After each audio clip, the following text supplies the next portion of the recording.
로마서는 우리가 신앙생활하면서 믿은 다음에 갖고 있는 여러 가지 질문들, 그 문제들을 해결하기 위해서 하나님께서 우리 주신 책입니다. 특별히 바울이 개인적으로 로마 교회와 관계 가운데 예수 믿는 사람이라면 가질 수 있는, 예수 믿고 구원받은 사람이라면 현실 가운데 나타날 수 있는 수많은 문제들에 대한 답을 구약 말씀을 기초로, 또 예수 그리스도의 복음을 기초로 하나하나 설명하고 있기 때문에 우리가 신앙생활하면서 갖고 있는 모든 문제가 또 답을 찾을 수가 있습니다. 그래서 지난 시간까지 우리가 로마서 서론과 또 처음에 어떻게 우리가 구원받았는지에 대한, 그죠, 오직 의인은 믿음으로 살리라에 대한 의미를 배웠고, 그 이후에는 도대체 우리가 구원을 받았다면 어디서 구원받았는지 정확하게, 우리 복음서를 통해서 우리가 죄에서 구원받았다고 되어 있습니다. 복음서에서는 예수님이 오신 목적과 예수님이 누구신가가 바로 우리의 믿음의 내용인 것이고, 그를 통해서 내가 어떤 구원을 입었는지 스토리식으로 우리가 바라봤다면, 로마서는 이것을 하나하나 어떤 원리를 설명해 가면서 우리에게 말하고 있습니다. 우리가 다시 한번 복습할 텐데, 복음에서 우리가 믿는 복음, 예수 믿고 구원받습니다 할 때 예수 믿는 그 예수는 복음의 주인공입니다. 예수, 우리가 이렇게 쓰이죠. 예수 믿고 구원받았습니다 이렇게 씁니다. 구원은 오직 예수밖에 없다고. 근데 예수가 누구인지를 알아야 우리가 무엇을 믿어야 되고 또 우리가 무엇을 반응해야 되지 압니다. 그에 대한 큰 두 가지 질문이 예수님이 누구시냐에 대한 질문이고, 그래서 예수님이 누구시냐면 하나님의 아들이고, 더 죄 없으신, 더 하나 능력 있는, 권세 있는, 더 나아가 우리와 같은 육체를 갖고 있는 예수란 이름의 사람이었고, 그 다음에 구약 선지자들이 그렇게 구원자로서 보낼 것이다라는 구약 선지자들이 얘기했던, 또 이스라엘 민족들이 기다렸던 구원주 그리스도라는 것을 확실하게 예수 그리스도의 생애와 죽음과 고난을 통해서 또 부활을 통해서 복음서에서 나타나셨고, 그 다음에 예수님께서 무엇을 하셨냐는 거지. 무엇을 하셨냐? 수많은 권세를 하나님의 아들로서 나타내셨습니다. 그렇죠? 그리고 수많은 사람이 알 수 있도록 구약 그리스도의 사명인 왕으로서의 모습도 보여주고, 선지자로서의 모습도 보여주고, 제사장으로서의 모습도 보여주면서, 더불어 우리의 대속물이 되어서 죽기 위해 육신을 입고 오셔서 피 흘려 죽으신 모습도 보여주셨습니다. 이 모든 사건이 예수님께서 무엇을, 우리의 죄를 대속하기 위한, 그렇죠? 대속물로서 오셨음을 보여주시고, 이 대속물이 하는 일이 뭐냐? 바로 우리의 죄를 사해 주시는, 그렇죠? 죄의 사함을 위해 오신 분이다. 그래서 우리의 구원이 어떤 구원이냐?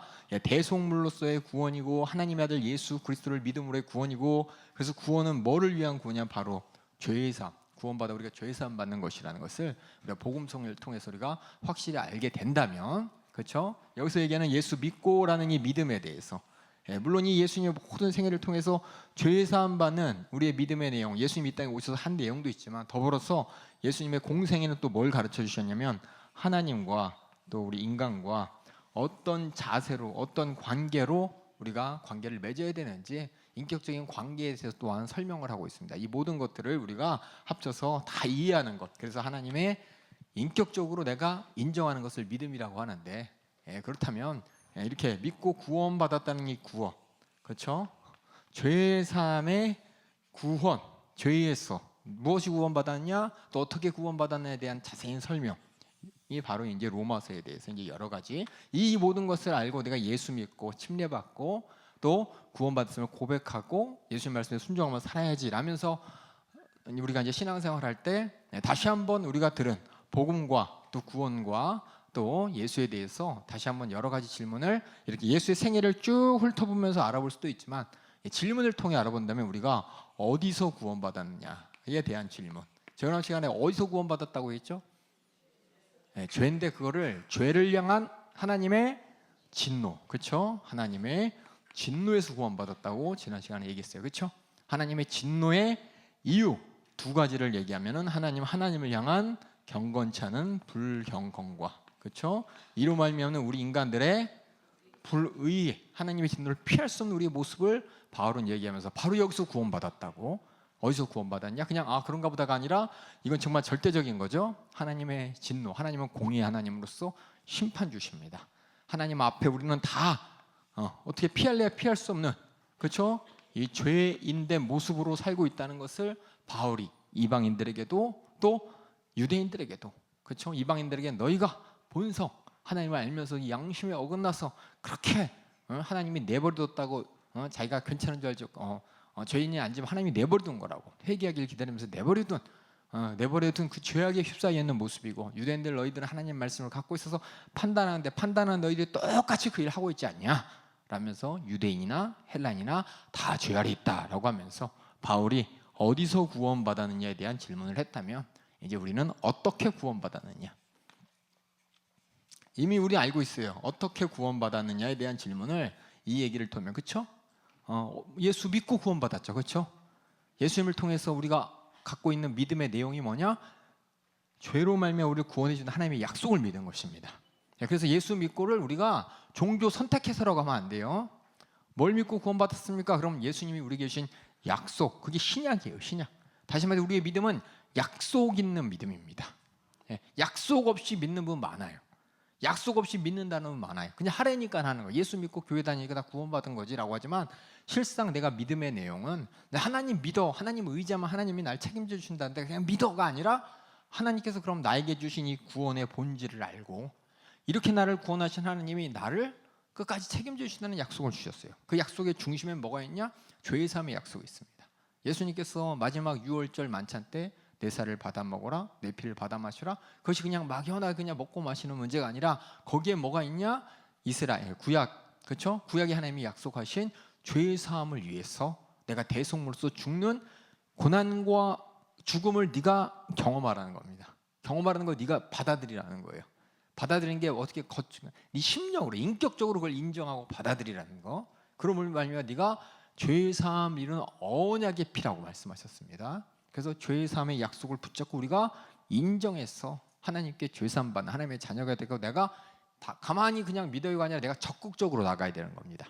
언약이라는 거, 구약과 신약, 그렇죠? 구약은 그 약속을 모세를 통해서 이스라엘 백성과 하나님이 맺은 언약입니다. 그렇죠? 우리 하나님의 백성으로서 하나님의 모든 율법을 준수하겠습니다라는 피의 언약, 그렇죠?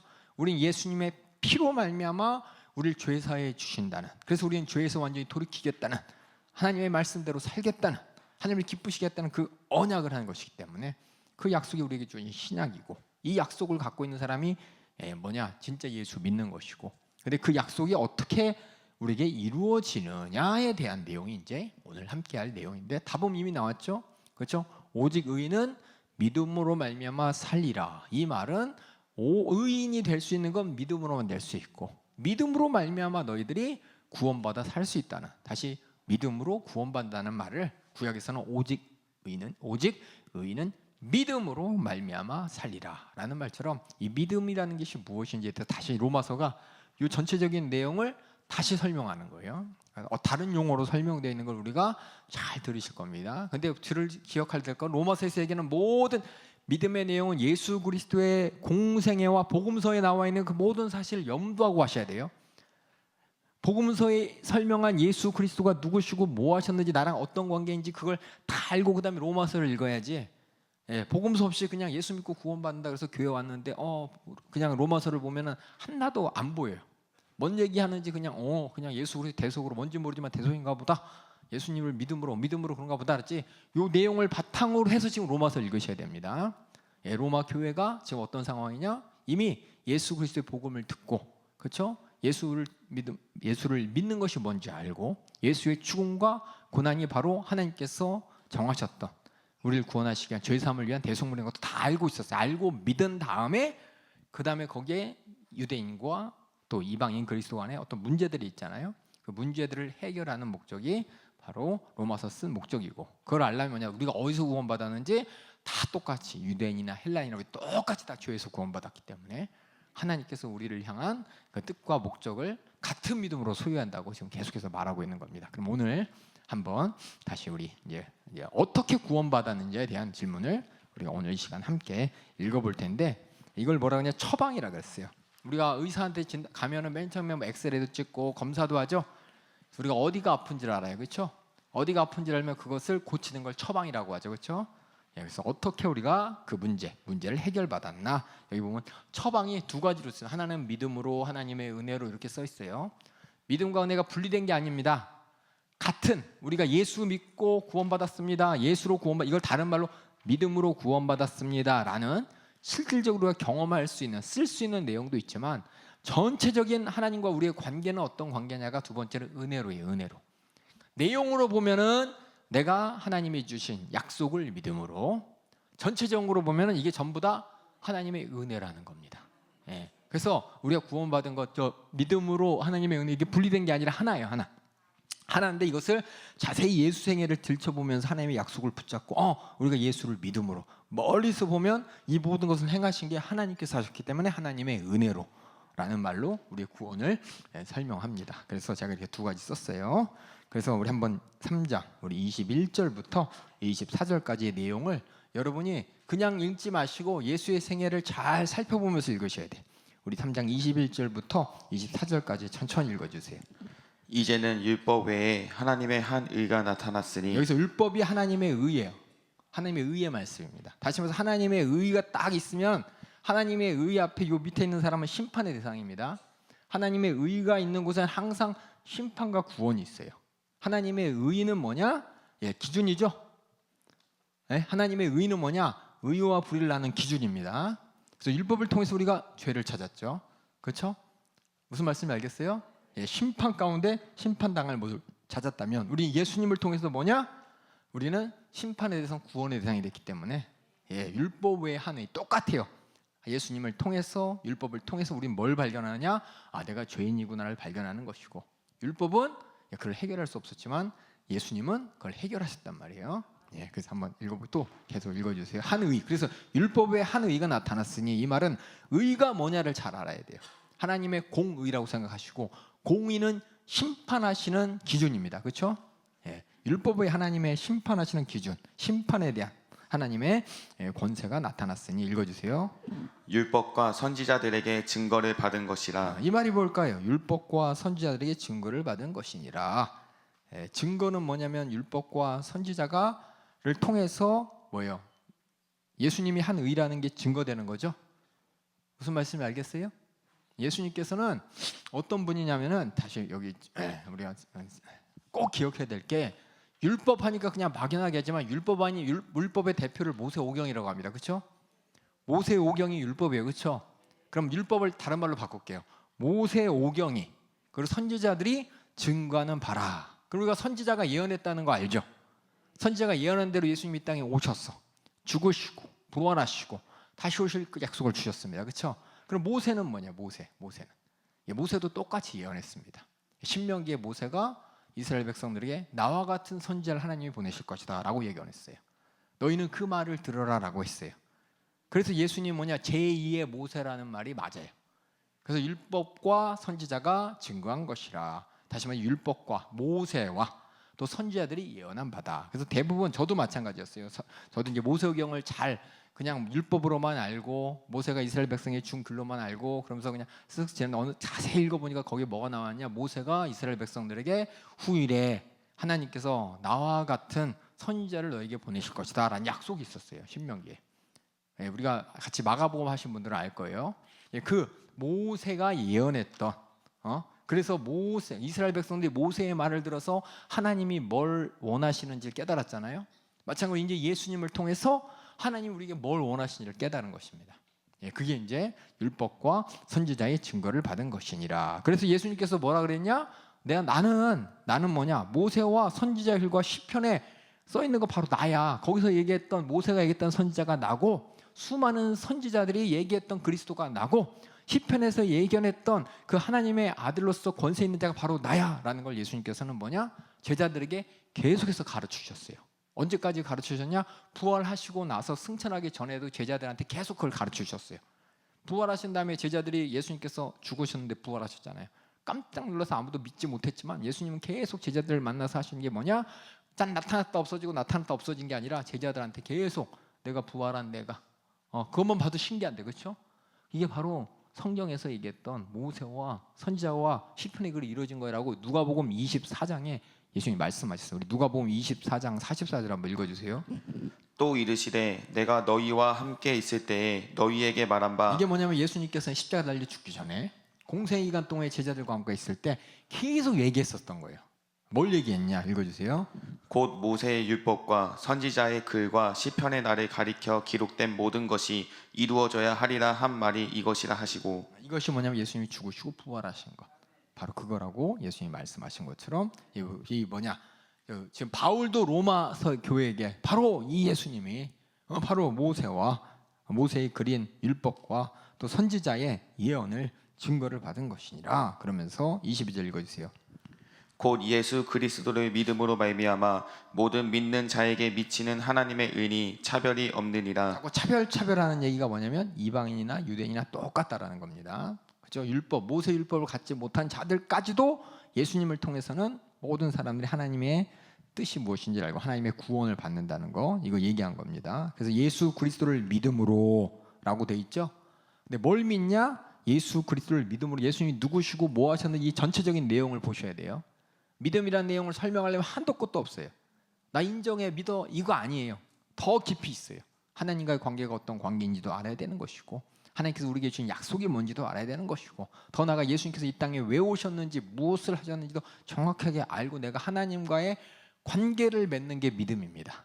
그렇죠? 하박국 선지자가 어떻게 했어요? 하나님과의 관계를 어떻게 알았어요? 불만 불평했죠. 그렇죠? 하박국 선지자가 왜 유대의 이런 나쁜 사람들 하나님 심판하지 않습니까?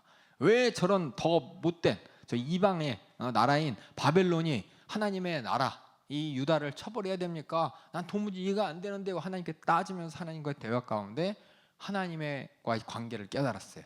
아, 하나님 무서운 하나님, 와 있을진저 그 안에 나는 그냥 하나님의 은혜로 살고 있구나.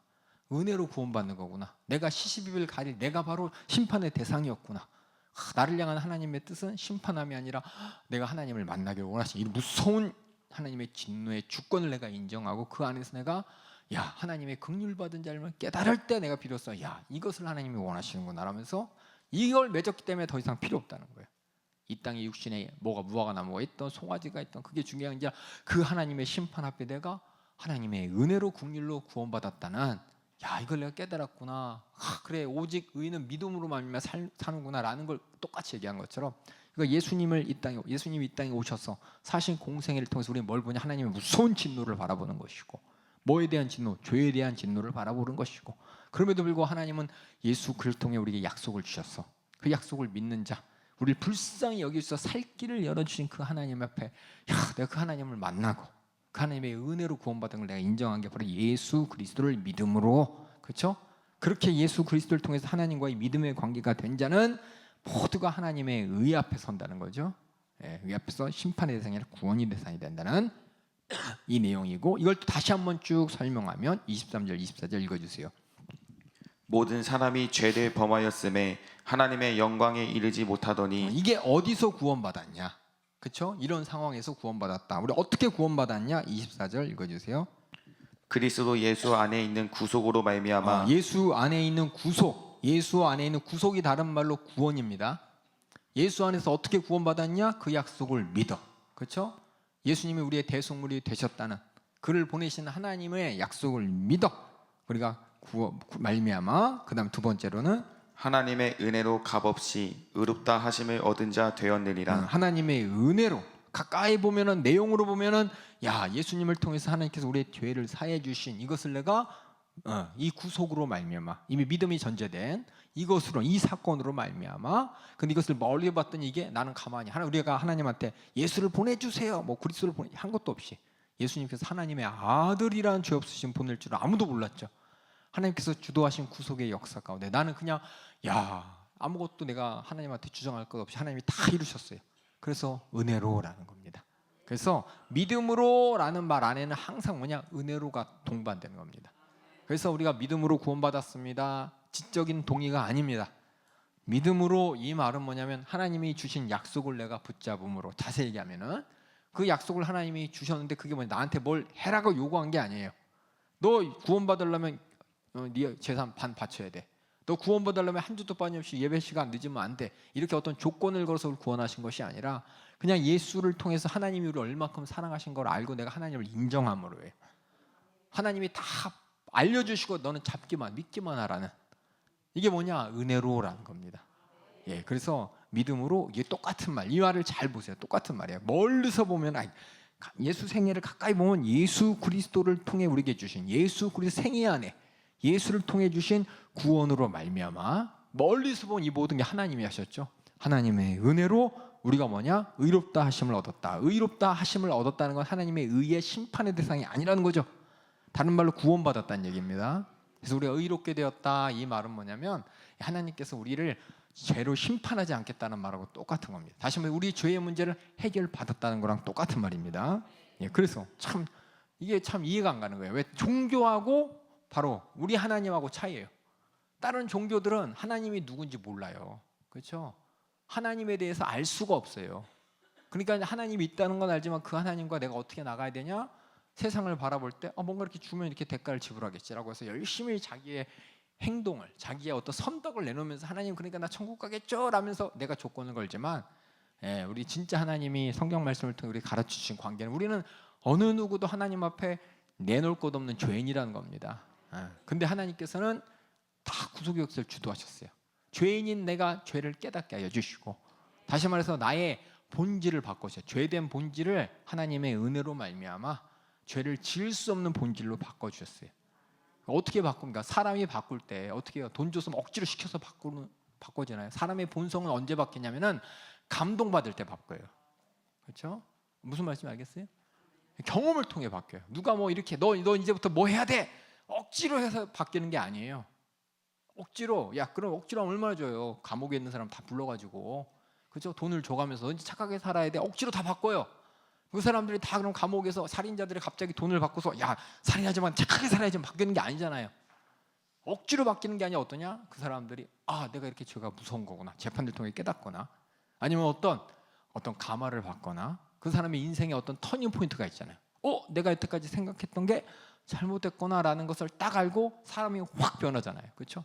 고생했을 때라든지 아니면 어떤 감동을 받았을 때, 그처럼 예수님이 오셔서 하신 일이 뭐냐? 우리의 본질을 바꾸는, 하나님의 진짜 어떤 분인지를 깨닫게 하시고 내가 누군지를 깨닫게 됐는데, 내가 물에 빠졌다가 한번 살면 다시 물 보기 싫잖아요. 마찬가지로 이것이 뭐 돈을 주면서 너 이제는 물에 빠져 죽었으니까 다시 물 보지 마 라면서 어떤 돈을 주고 어떤 거 억압을 해서 바뀌는 게 아니라 직접 경험을 해보니까 나 물속에 들어가면 안 되겠다 하는 것처럼 우리가 죄가 얼마나 무서운지를 예수님 통해 발견한 것이고, 그 예수를 통해서 우리가 회개하여 죄사함 받는다는 이 어마어마한 거, 우리가 본질을 변했을 때 우리 안에 성령이 임하셔서 우리가 정말 이렇게 우리가 바뀌는 거예요. 바뀌는 거. 사람이 죄된 본질에서 죄 아닌 본질로 바뀌는 것은 뭐냐? 경험을 통해서 얼마나 죽을 고비, 지옥 같은 예수님의 십자가를 우리가 그 살을 먹고 그 피를 마시면서 내가 경험했다고 인정하는 것이고, 그 다음엔 그 은혜로서 구원받은 걸 알아서 우리가 변화되는 것처럼, 그래서 하나님의 은혜로라는 말은 우리가 그냥 신학서적에 있는 것처럼 그런가 보다가 아니라 내가 경험해야 알아요. 경험하래. 우리 담임 목사님이 항상 경험 강조하는 이유가 그게 뭐냐? 정말 계속 예수님이 내 안에 어떻게 역사하셨는지, 하나님이 어떤 분인지를 계속 우리가 말씀을 듣고 또 기도하면서 계속 경험하기 위해서. 그래서 하나님이 이런 분이구나. 공부해서 아는 게 아닙니다. 공부해서 아는 게 아니에요. 하나님을 인정하고 나를 인정해서 어떻게 해야 되냐? 기도해서 회개해서 죄사함 받고 성령 충만할 때만 이게 가능한 겁니다. 그래서 그 뭐냐? 하나님의 은혜, 우리가 구원받았습니다. 그럼 두 가지예요. 믿음으로, 똑같은 말이 뭐예요? 은혜로라는 말입니다. 가까이서 보면 믿음의 내용도 보이고 하나님과의 관계도 보고 하나님이 가르쳐 주신 모든 믿음의 내용이 보이는데, 그것을 멀리서 다시 봤더니 은혜도, 그렇죠? 우리가 부모님한테, 우리가 저도 마찬가지. 지금까지 올 때 부모님께서 뭐예요? 학비도 내주시고 용돈도 주시고 밥도 먹여주시고 모든 걸 다 해주셨어요, 그렇죠? 근데 멀리서 보고 그게 다 뭐냐? 부모님의 은혜로 얘기하는 것처럼 우리가 하나님과 내가 부모님한테 내가 뭔가 내가 공부해 드렸잖아요. 이런 말하면 웃기죠, 그렇죠? 공부해 드렸잖아요. 착하게 살아줬잖아요. 이게 아니잖아요, 그렇죠? 마찬가지로 우리가 하나님 앞에도 똑같다는 겁니다. 멀리서 보니까 하나님의 은혜로라는 걸 알았기 때문에. 그래서 진짜 은혜와 하나님과의 은혜의 관계를 인정한 사람이 어떤 사람이냐? 구원받은 사람, 진짜 믿음 있는 사람이라는 겁니다. 에베소에서 바울이 똑같이 얘기합니다. 에베소 2장 4절 한번 읽어주세요. 긍휼에 풍성하신 하나님이 우리를 사랑하신 그 큰 사랑에 인하여 허물로 죽은 우리를 그리스도와 함께 살리셨고 너희가 은혜로 구원을 얻은 것이라. 주임새를 딱 넣는, 그리스도와 함께 네가 살리셨다. 어떻게 네가 은혜를 알았어? 그 은혜를 알아서 네가 확 변했어. 거듭나서 이 말이에요. 그래서 너희가 은혜로 구원을 얻은 것이야. 이 말은 추임새예요. 추임새. 예수를 믿음으로 예수 그리스도와 함께 살리셨고 그리스도를 통하여 그럼 너희가 은혜로. 그다음 또 읽어주세요. 또 함께 일으키사 그리스도 예수 안에서 함께 하늘에 앉히시니 이는 그리스도 예수 안에서 우리에게 자비하심으로써 그 은혜의 지극히 풍성함을 오는 여러 세대에 나타내려 하심이니라. 이게 뭐냐? 아까 얘기한 것처럼 예수님의 죽음도 부활도 또 예수님 다시 오실 약속도 이것도 다 보면 하나님의 은혜가 충만하고 긍휼이 충만해서 내가 이렇게 구원받았구나라고 고백할 수 있게 되는 이런 관계입니다. 그냥 읽어주세요. 너희가 그 은혜를 인하여 믿음으로 말미암아 구원을 얻었나니 이것이 너희에게서 난 것이 아니요 하나님의 선물이라. 결국 이건 다 하나님이 하셨구나라고 깨닫게 되는 게 은혜로예요. 은혜로. 이게 뭐냐면 예수를 통해서 우리가 하나님과의 관계가 설정되는 거예요. 어떻게? 나는 아무리 해도 안 되는구나. 하나님의 은혜로만 되는구나. 하박국 선지자가 이걸 깨달은 거예요. 왜 이렇습니까? 왜 이렇게 심판하지 않았습니까? 왜 자기는 그렇게 생각? 나는 의로우니까 나는 심판하지 말고 저 사람은 심판해 주세요. 그랬는데 하나님의 그 화 있을 진저를 딱 들으니까 나도 거기에 속한 자예요. 나도 거기에 속한 자인데 하나님께서 나에게 주신 약속과 나에게 주신 하나님을 상대할 수 있는 이런 믿음으로 내가 이렇게 하나님을 상대할 수 있는 게 내가 잘나서가 아니라 하나님이 은혜로 주셔서 그렇구나. 그걸 깨달으니까는 역시 오직 의인, 하나님 앞에 심판받지 않을 의인이 되는 길은 내가 잘나서가 아니라 믿음으로만 가는 거구나. 그 믿음이 뭐냐? 은혜라는 거를 다시 한번 바울이 이야기하는 겁니다. 그래서 은혜다, 믿음으로라는 말이 있으면 가까이서 보면은 내가 하나님과의 관계 가운데 있는 것 같지만 멀리서 보면 그 믿음 주심, 그 믿게 하신 분이 하나님이시라는 겁니다. 지식도 주시고 내 안에 감동도 주시고 할 수밖에 없는 삶의 의지도 불태워 주시는 게 바로 하나님의 은혜도다. 그래서 결과는 뭐냐? 여기 나왔죠. 처방은 뭐냐? 우리가 진단은 우리 모두가 죄인이다. 그렇죠? 처방은 하나님이 어떻게 하셨냐? 예수 그리스도를 이 땅에 보내주셔서 그를 통해 우리가 믿음을 갖도록 하여 주시고 이 모든 것을 봤더니 하나님이 전적으로 주도하셔서 하나님의 은혜다라고. 그래서 내가 인정하는 사람이 어떤 사람이냐? 의롭게 된다는 겁니다. 그래서 우리는 하나님 앞에 교만할 수가 없고 하나님 앞에 하나님의 주권을 떠날 수가 없고 무시할 수가 없는 것입니다. 여러 번 말씀드리지만은 우리가 어렸을 때는 부모님한테 혼날까봐 부모님 말씀을 순종합니다. 저도 마찬가지고요. 그렇죠? 어렸을 때는 맞아요. 제가 맨날 얘기할 때마다 저희 어머니 아버지는 맨날 때렸다는 얘기만 하는데 엄청 혼났습니다. 무섭게 혼났어요. 그래서 무서워가지고 이게 촉박이 돼 있었어요. 근데 큰 다음에는 안 때리세요. 안 때리세요. 그러니까 뭐냐, 안 때려도 하라면 네 하고 해야 돼요. 그게 그냥 무서워서가 아니라 부모님의 권위를 인정하고 은혜에 감사해서 그 심정과 마음을 편하게 해드리려고 하는 것처럼 이게 뭐냐, 이게 은혜를 알고 인격적인 관계가 됐기 때문에 알기 때문에, 다시 말해서 알기 때문에, 부모님의 심정을 알기 때문에, 속마음을 알기 때문에 그런 것처럼 우리가 예수 그리스도를 통해서 우리가 은혜를 알기 때문에 그다음부터는 하나님의 말씀에 순종하기다. 억지가 아니라 은혜를 알기 때문에 왜 하라는지 알고 그 결과도 아니기 때문에, 그렇죠? 이게 바로 우리가 은혜로라는 말, 믿음으로라는 말을 예수 그리스도를 통해서 우리가 하나님이 어떤 분이 정확하게 안 거예요. 예수님을 통해서 하나님이 내게 원하는 게 뭔지를 정확하게 알았습니다. 지식으로 한 게 아니라 마음의 감동으로 알았습니다. 그래서 은혜로라는 말을 할 수가 있는 거예요. 그래서 이게 뭐냐? 복음을 통해서 우리가 어떻게 구원받았냐? 믿음으로라는 말이 있는데 그 믿음 다음에 뭐가 나냐? 은혜로라는 말에 자연스럽게 포함되어 있는 겁니다. 그래서 여러분이 잘 알아야 될 게 모든 성경에서 믿음으로 구원받습니다. 그럼 저절로 은혜로 구원받았습니다가 떠올라야 되는 겁니다. 그다음에 우리 믿음의 법. 그래서 뭐냐? 이 처방, 이 믿음에 대해서 진단과 처방의 결과, 이거 한 번 더 얘기해. 한 번 더. 다시 한 번 얘기해. 이걸 조금 더 자세하게 한번 풀어볼게요. 아까 얘기했던 그리스도 예수 안에 있는 구속으로 말미암아 이렇게 돼 있죠. 예수 안에 그걸 조금 더 풀어서 설명해 볼게요. 25절부터 읽어주세요. 이 예수를 하나님이 그의 피로 인하여 믿음으로 말미암는 화목 제물로 세우셨으니, 이게 뭐 대속, 십자가에서 우리를 대속하여 죽으신 예수님의 죽음에 대한 것이죠. 그렇죠? 그 피를 인하여, 그렇죠? 피 흘려 죽으신 그 십자가를 생각하시고 그 피의 언약을 생각하시고 그다음 읽어주세요. 이는 하나님께서 길이 참으시는 중에 전에 지은 죄를 간과하심으로 자기의 의로우심을 나타내려 하심이니. 이 말은 뭐냐면 하나님은 의로우신 분입니다. 의로우신 분이기 때문에 심판을 정확하게, 죄가 있는 곳엔 당연 심판이 있어야 돼요. 근데 중요한 건 뭐냐, 우리 인간들은 어때요? 죄인인데 당장 심판받지 않으셨죠? 당장 심판하면 태어나서 응애 하자마자 쭉, 그렇죠? 죄가 분명히 우리 죄인인데 당장 심판하지 않는 이유가 뭔지를 좀 설명하는 거예요. 심판. 그래서 여기 뭐라고 되어 있냐? 하나님이 길이 참으시는 중에 전에 지은 죄를 간고하셨다. 이 말은 뭐냐면 죄를 알면 하나님은 무조건 심판하셔야 돼. 악한 마귀는 그렇게 심판받았습니다. 죄를 짓는 순간 회개할 기회도 없이 바로 지옥에 갈 심판을 받았어요. 확정을 받았어요. 근데 우리 인간은 뭐냐? 죄를 지었지만 간구하신다. 이 말은 뭐냐면 당장 심판하지 않고 이렇게 봐두신다는 거예요. 왜? 우리에게 구원의 기회를 주시려고. 우리 구원받을 수 있는 기회를 주시기 위해서 우리 인생 동안 하나님이 당장 심판하는 게 아니라 이렇게 관망하시는 거예요.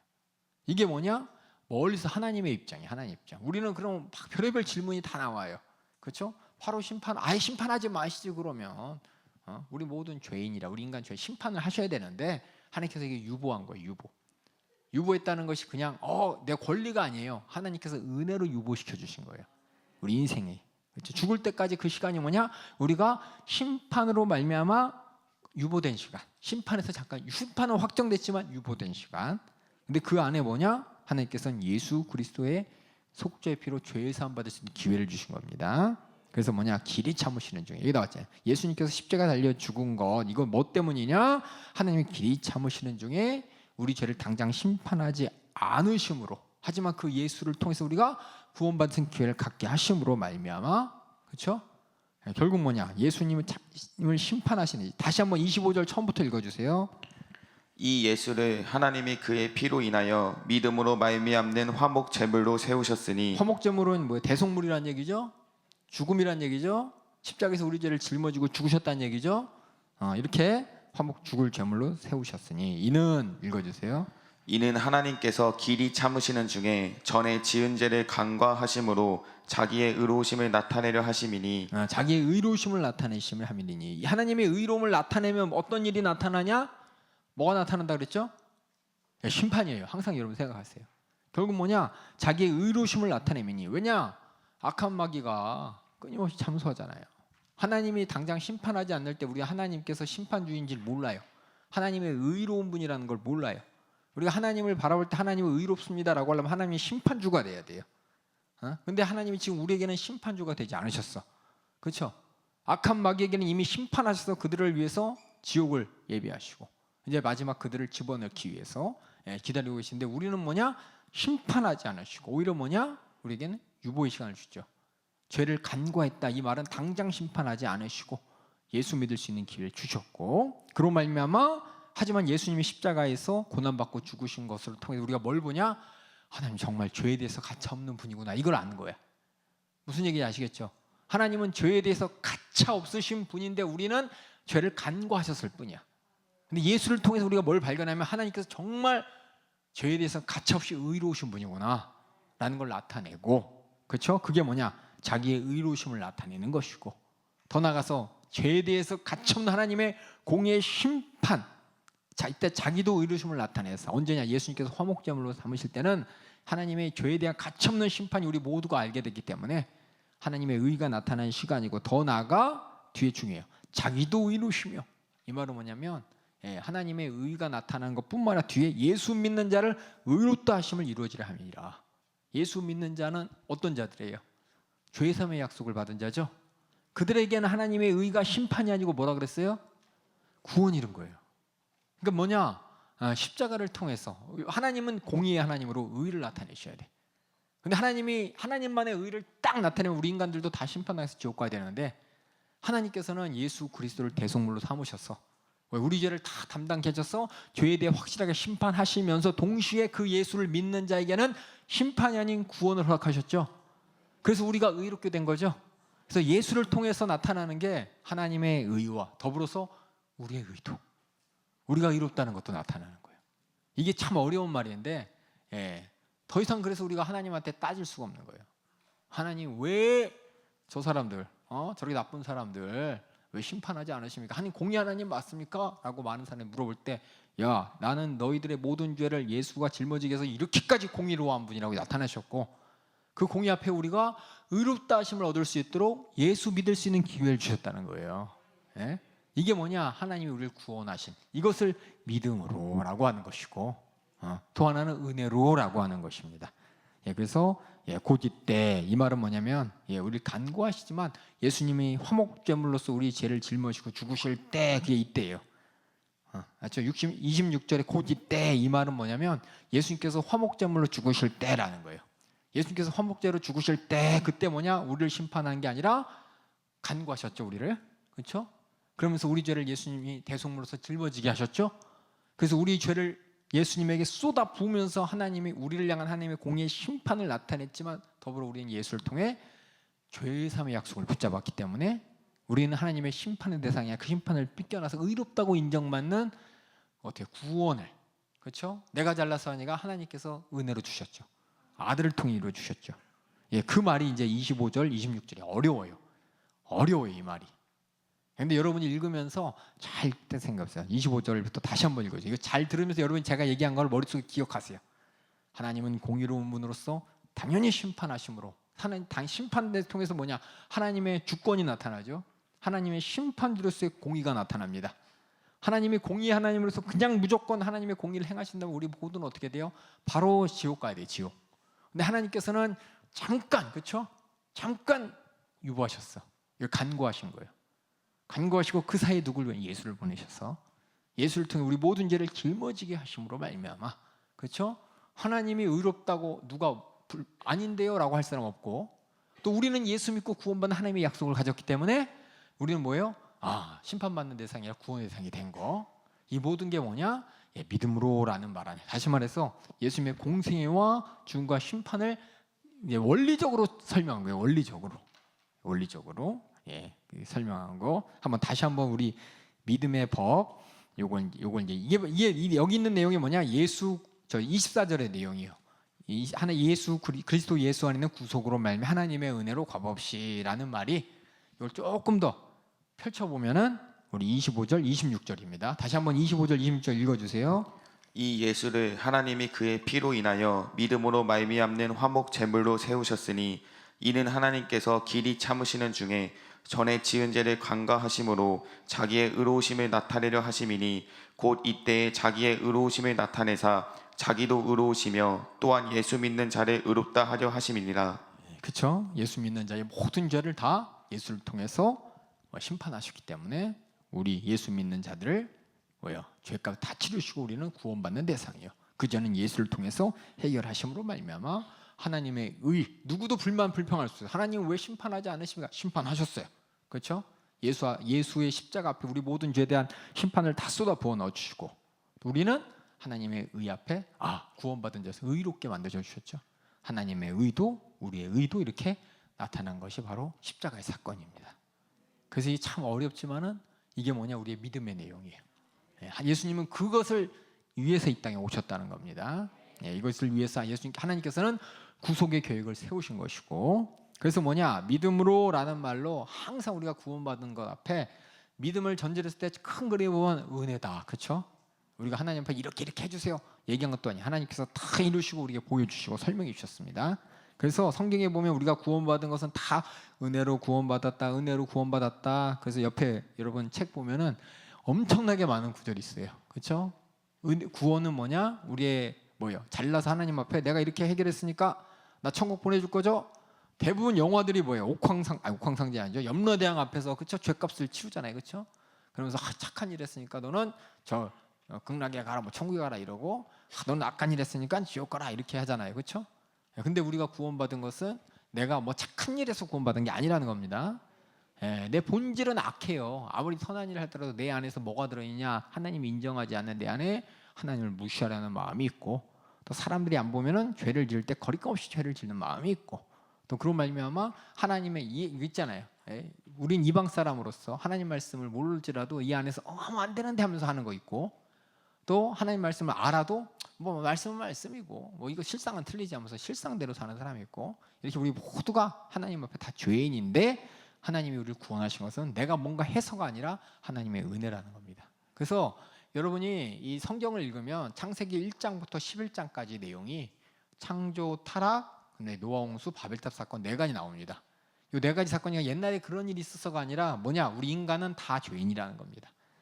인간은 타락 이후에 하나님께서 노아 홍수를 통해서 한번 석권했잖아요. 노아의 후손이 그래서 의로웠나요? 아니요. 똑같이 죄를 짓고 그들이 한 일이 왜 바벨탑을 쌓고 하나님을 도전했잖아요. 이게 우리 인간의 모습이다라고 하나님께서 진단하신 내용이에요. 로마서에서 얘기했던 어디서 구원받았니 하나님이 진노의 대상이다, 이 얘기를 이야기식으로 창세기 1장부터 11장까지 쭉 풀어놓은 내용이 바로 우리 모든 인간들은 다 뭐 아벨은 잘났으나 뭐 노아는 잘났다지만 그 잘난 모습 잠깐 그걸 보고 하나님께서 은혜로 구원하신 것이지, 노아가 정말 의로웠냐? 술 먹고 헬렐레 해가지고 그냥, 그렇죠? 자기 자식을 저주하는 아빠예요. 자기 자식이 하체 갖고 놀렸다고 저주라는 게 노아의 본성이었어요. 본성. 이만큼 뭐냐, 우리 모든 인간을 하나님의 은혜로 구원받은 것이지 하나님 앞에 우리가 의로워서 구원받은 게 절대 아니라는 겁니다. 그걸 창세기 1장부터 11장 내용이 근행이에요. 그리고 아브라함을 불러서부터 하나님께서 뭐냐, 하나님이 주도하는 구원이에요. 주도하는, 하나님이 약속을 주시고 약속을 믿은 그 아브라함을 주도하는 구원의 얘기가 구약의 이야기입니다. 그런데 이스라엘 백성들이 어떻게 했어요? 결국은 하나님이 주도하는 구원을 뿌리치고 배신하고 이방인 섬기고 무시하고, 그래서 결국 그들이 쫄딱 망한 사건이 바벨론으로 끌려간 사건이죠. 이 얘기 또한 똑같아요. 하나님이 주도를 하려고 해도 너희들 안 된다는 거예요. 인간들은 안 된다는 거예요. 안 되는 거 알기 때문에 하나님께서 그래, 너네는 안 돼, 그래서 내가 누굴 보낼 거야. 너네는 안 돼, 그래서 누가 너희 죄를 짊어질 거야. 그래서 안 돼, 너희 누군가 와서 너희를 위해서 죄값을 칠 거라고 구약에 슬며시 다 얘기해 놓은 거예요.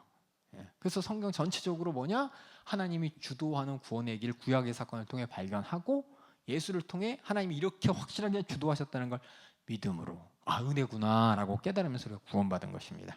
그래서 성경에도 다 나와요. 은혜로 구원을 얻었다, 은혜를 베푸셔서 구원을 얻었다. 첫 번째 보세요. 은혜로 구원을 얻었사옵니다 라고 창세기에서, 그렇죠? 저 누구냐? 아브라함이 고백하는 내용이고, 출애굽기에서도 모든 은혜를 베푸사 구원하심으로 기뻐합니다 라고 출애굽기에서 나오고, 또 역대하에도 왕들이, 그렇죠? 주원을 잊게 하시고 주의 성도로 은혜를 기쁘게 하소서, 구원과 은혜 항상 같이 나옵니다. 그 뒤에도 시편에서 여호와여 주의 백성에 베푸신 은혜로 나를 기억하시며 주의 구원으로 나를 권고하소서 하면서 구원은 항상 은혜랑 같이 나옵니다. 여호와여 33절에도, 이사야서 33장에도 여호와여 우리에게 은혜를 베푸소서 구원이 되소서. 그 뒤에 이사야서 49장에도 은혜의 때에, 또 여기에 구원의 날에 항상 같이 갑니다. 그 다음에 또 읽어주세요. 사도행전에서도 똑같이 제자들이 뭐라 그랬냐, 우리가 저희와 동일하게 주 예수의 은혜로 구원받은 줄을 믿노라 하면서 사도행전에 그 사도들이 이렇게 고백을 하게 되고, 바울은 뭐라 그랬냐, 가라사 내가 은혜를 베풀 때 너를 듣고 구원의 날을 너를 도왔다 하였으니 보라 지금이 은혜 받은 만할 때요 보라 구원의 날이로다. 은혜와 구원이 항상 같이 갑니다. 그 뒤에도 에베소서에도 아까 읽었습니다. 너희가 8절에 그 은혜로 인하여 믿음으로 말미암아 구원을 얻었나니. 디모데 후서도 바울이 똑같이 고백합니다. 우리를 구원하사 은혜대로 하심입니다. 디도서에도 모든 사람의 구원을 준 하나님의 은혜가 나타나. 그래서 구원은 항상 은혜와 나타나고, 믿음이라는 그 글자 있지만 그 큰 배경 안에 하나님이 주도하신 은혜가 있다는 것을 얘기합니다. 그래서 베드로전서 1장 10절도 이 구원에 대해는 너에게 임할 은혜를 예언하였던 선지자들이 연구하고 부지런히 살펴줘. 그래서 구원과 은혜를 동급 취급하는 거 우리가 발견하게 되면은, 이게 뭐냐, 구원받았습니다. 다른 종교는 구원받았습니다. 네가 착한 일 많이 했구나. 사람이 뭐예요? 의가 나타내, 행동이 나타나지만, 하나님께서는 뭐냐, 네가 잘나서 구원받은 게 아니라 너는 은혜로 구원받은 거야. 이게 이제 예수를 통해서 우리가 발견한 어떻게 보면 믿음의 법칙입니다. 그리고 우리가 구원받은 내용이 뭐냐, 아까 얘기했지만 우리가 복음서를 통해서는 우리가 구원이 죄를 사함받아 구원받았다고 합니다. 그렇죠? 죄를 사함받아 구원받은 나는 누구냐? 영원히 구원받았어요. 그래서 영원히 구원받았다는 거 아셔야 돼. 근데 영원히 구원받았던 거 상관없이 그냥 이 땅에서 구원받았으니까 내 육신이 잘 먹고 잘 살고, 우리가 억압에서 풀려나서 해방을 받고, 그래서 뭐 옛날에는 해방신학이라 그래서 옛날에 그 신학자들은 성경에 보니까 해방에 대해 얘기했더라. 구원은 바로 해방이다. 바로 식민지에서 해방이고 가난한 자들의 해방이고 억압에서 해방이고, 이게 하나님이 기뻐하시는 바다. 하나님이 정말 우리에게 주시고자 하는 구원은 영원 구원입니다. 죄에서 벗어나서 내 영혼이 천국 가야 될 영혼 구원이라는 걸 또 엄청나게 많이 얘기하고 있어요, 성경에 보면. 근데 이거를 이제 간과하고 많은 사람들이 구원하면 어디서 구원? 억울한 사정 하나님이 들어주셨다니까. 저 나쁜 놈 하나에 벌 주셨어. 그렇죠? 내 힘든 사정 하나님이 아시고 세상에 로또 맞게 해주셨어. 우리 땅값 올라가게 해주셨어. 하나님의 은혜야. 자, 나를 구원하셨다니까. 빚쟁이들이 막 몰려오는데 갑자기 우리 동네가 재개발지구로 선택이 돼가지고 얼마나 큰 돈을 받았나. 그냥 우리 밭대기가 갑자기 그냥 수십억의 가치가 돼가지고 야, 하나님이 하셨다니까. 실상은 그러면서 하나님한테 드리는 거 이만큼 드리고, 그렇죠? 이게 다 뭐냐? 이게 오해하고 있는 거예요. 우리가 구원받은 것은 내 영혼을 구원하시고, 그래서 시편, 구약에서 시편에서 끊임없이 내 영혼을 구원하소서, 내 영혼을 건지소서, 시편의 수많은 말들이 구원이 바로 내 영혼이라는 걸 얘기를 하고, 잠언에서도 그렇죠? 그 영혼을 음부에서 구원하리라 라면서 결국 뭐냐? 여기 잠언 한번 볼까요? 23장 13절 14절 아이를 훈계하지 아니치 말라. 훈계라는 겁니다. 채찍으로 그를 때릴지라도 죽지 아니하리라. 이 말 가지고 제가 많이 맞았어요. 그 채찍으로 때리면 그 영혼을 음부에서 구하리라. 채찍을 통해서 사람 무서워, 죄가 무서워하니까 아직 깨닫기 전이니까, 그렇죠? 채찍으로 보면 죄가 이렇게 무서운 거구나, 잘못하면 이렇게 혼나는구나 라는 걸 알았을 때 죄를 무서워하고 악을 무서워하기 때문에 죄를 미워하고 악을 무서워하는 거예요. 아직 철이 들기 전에, 그렇죠? 이렇게 죄를 무서워 악을 무서워할 수 있도록 이렇게 때려서 훈계하라고. 그 영혼 뭐 때문이냐? 그가 영혼을 커서 훌륭한 사람 되기 위해서가 아니라 그 영혼이 죄에서 멀어졌어. 구원받기 위해서 그렇게 하라라고 하고, 이사야서도 그렇죠? 그 영혼을 구원하지 못하며, 구원의 대상이 영혼인 걸 얘기하고 이사야서 계속 얘기하고 있습니다. 히브리서도 오직, 히브리서 10장 39절 한번 읽어볼까요? 우리가 받은 구원에 대해서 한번 읽어보겠습니다. 시작. 우리는 뒤로 물러가 침륜에 빠질 자가 아니 오직 영혼 구원함에 이르는 믿음을 가진 자니라. 그래서 우리의 믿음의 결과 구원인데 어느 구원? 영혼 구원이라는 거. 그래서 영혼의 때를 위하여, 이게 그냥 괜히 우리 교회만이 아니라 성경이 얘기하는 겁니다. 야고보서에서도 너희 영혼을 구원할 바 마음에 심긴 도를 온유함으로 받으라 라고 돼 있고, 야고보서 또 뒤에도 영혼을 사망에서 구원하여 허다한 죄를 덮는 것이니라. 이게 바로 전도하는 것이고, 베드로전서도 믿음의 결국은 뭐라고요? 영혼의 구원함을 받음이니라 라면서, 우리가 믿음으로 구원받았습니다 할 때 가로 열고 영혼이에요. 어디서 구원받았습니까? 가로 열고 죄에서. 그렇죠? 이걸 이제 설명하는 게 로마서입니다. 그래서 우리의 죄가, 우리가 그래서 예수 그리스도로 말미암아 우리가 믿음으로 내 영혼이 구원받은 거, 이것을 얘기하면서 딱 얘기했어요. 그럼 많은 사람들이 보면은 뭐냐? 다시 한번 확장해요. 우리 믿음으로 구원받았어. 이 얘기를 했어요. 그 마음이 참 불편한 사람들이 유대인과 이방인들 중에 누굴까요? 유대인들이. 난 율법을 열심히 지켰는데 그럼 이건 뭐야? 라고 할 거 아니에요. 그렇죠? 그래서 눈을 딱 쏘지 유대인들에게, 그러니까 믿음으로 구원받아 너 율법을 지켰다 안 지켰다 그거 갖고서 이렇네 저렇네 자랑하지 말라고 27절부터 또 유대인들 딱 바라보는 거예요. 뭐냐? 믿음으로 구원받았어. 예수 그리스도의 구속으로, 그가 우리를 대신할 화목제물로서 십자가에서 우리 죄를 담당함으로, 우리가 그것을 인정하는 믿음으로, 모든 것이 하나님의 은혜인 걸 인정하면서 우리가 구원받았다. 유대인들아 잘 들어봐 하면서 27절에 얘기 한번 읽어주세요. 그런즉 자랑할 때가 어디뇨? 있을 수가 없느니라. 유대인들은 자랑하거든요. 내가 율법을 이렇게 지켰다고. 성경에 보면 바리새인들, 서기관들, 그뿐 아니라 구약의 율법을 지켜라 그 말 하도 많이 받는 사람은 왜 지켜야 되는지 잊어먹고 그냥 지키면 돼 이걸로 빠져버리는 거예요. 그러니까 지켰으니까 하나님이 인정해 주겠지라면서 그걸 지켜야 될 하나님의 은혜를 생각하는 게 아니라 지키니까 하나님 뭔가 대가를 지불해 주겠지라고 잘못 알게 되는 거예요. 하나님 율법을 주실 때 왜 주셨어요? 다시 한번 설명할게요. 하나님께서 율법을 주신 이유가 뭡니까? 죄를 알게 하려는 거죠. 왜 죄를 알게 하냐? 잠깐 율법을 주실 때를 한번 생각해 볼게. 이스라엘 백성들이 그 율법을 딱 받았을 때 율법을 보는 게 아니라 실상은 하나님을 바라봅니다. 그 하나님이 어떤 하나님이냐? 애국에서 그들을 건져내준 하나님, 광야에서 그들을 먹이고 입혀 책임져 주신 하나님, 또 그 하나님이 편에 계시면 저 이방 아말렉하고 싸워서 이길 수 있는 하나님, 그 하나님이 말씀을 주셨어요. 아시겠죠? 그 하나님이 말씀을 주셨습니다. 그럼 그 말씀을 보면서 그럼 이렇게 하면 이렇게 대가를 받는 거야가 아니라 그 하나님이 주신 말씀이기 때문에 지켜야 되는 거예요.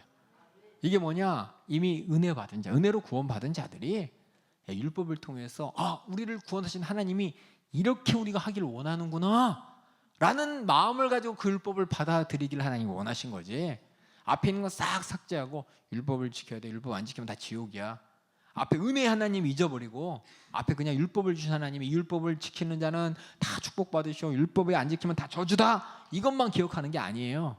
이 하나님이 어떤 하나님인지 먼저 알고 그 말씀을 받은 거예요. 그 말씀을 받을 때 하나님께서 야, 율법을 지키면 축복이야. 이 율법을 주신 너희 하나님이 어떤 하나님인지 알았지? 근데 이 율법을 지키지 않으면 너희들 다 저주야. 그럼 잘 보세요. 그 하나님을 바라볼 때 귀에 들려지는 게 야, 이 하나님 우리 축복까지 해주시려고 주셨구나 라면서 그 율법을 받아들이는 게 마땅한 겁니다.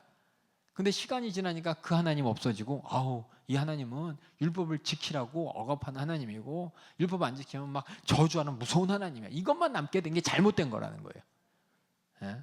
그들이 율법을 통해서 뭐냐? 그래서 그것까지 다 계산하시고 하나님께서는 율법을 통해서 뭐냐? 그들이 죄를 찾아서 하나님 앞에 갖고 와서 해결받는 그 죄를 해결받는 게 사실은 죄값은 사망인데 그들은 그 율법의 죄를 찾아서 해결받을 수 있는 제사의 법칙을 또 같이 주셨어요. 율법만 준 게 아니라 율법과 제사의 법칙을 같이 주셨어요, 이스라엘 백성들에게. 그러니까 하나님께서는 분명히 그들을 율법으로 심판하려고 율법을 준 게 아니라 혹시 너희들이 죄를 찾으면 죄를 해결할 수 있는 방법까지 준 겁니다. 이게 하나님이에요. 그러니까 율법을 받은 사람들이 시간이 지나면서 오해하고 까먹으니까 율법을 준 하나님이 우리 하나님은 무조건 하라 그랬어, 안 하면 저주래, 어쩔 수 없이 해야겠다 이러지만 실제 하나님이 말씀을 주시면서 기대하는 바는 이 하나님이 우리를 책임져 주시고 우리를 끝까지 지켜주시게 율법이랑 울타리를 통해 우리를 거룩하게 보존하려고 하시는구나. 혹시 죄를 찾게 되면 죄를 해결할 수 있는 방법까지 이렇게 주셨구나. 하나님 은혜 감사하다. 원래 이것을 하나님이 기대하면서 율법을 주셨는데 시간이 지나면서 인간들이 다 까먹고 뭐냐? 율법을 통해서 뭐예요? 결국 뭐냐? 하나님은 율법을 통해서 죄를 찾고 그 은혜 하나님 앞으로 다시 돌아올 길을 만들어 주신 거죠. 이미 은혜 앞에 있는 사람들이 은혜를 벗어날까 봐 네가 벗어났다면 돌아와라, 그래서 율법을 주신 겁니다.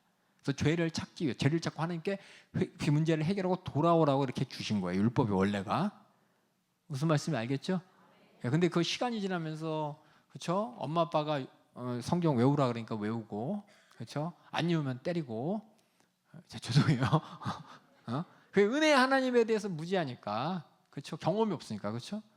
그 하나님의 말씀을 오해하게 된 거예요. 우리 인간들이 이렇게 오해하게 된 거예요. 그래서 그 하나님의 말씀을 오해하게 된 거. 그래서 뭐냐? 그 뒤에 유대인들이 그렇게 한 거죠.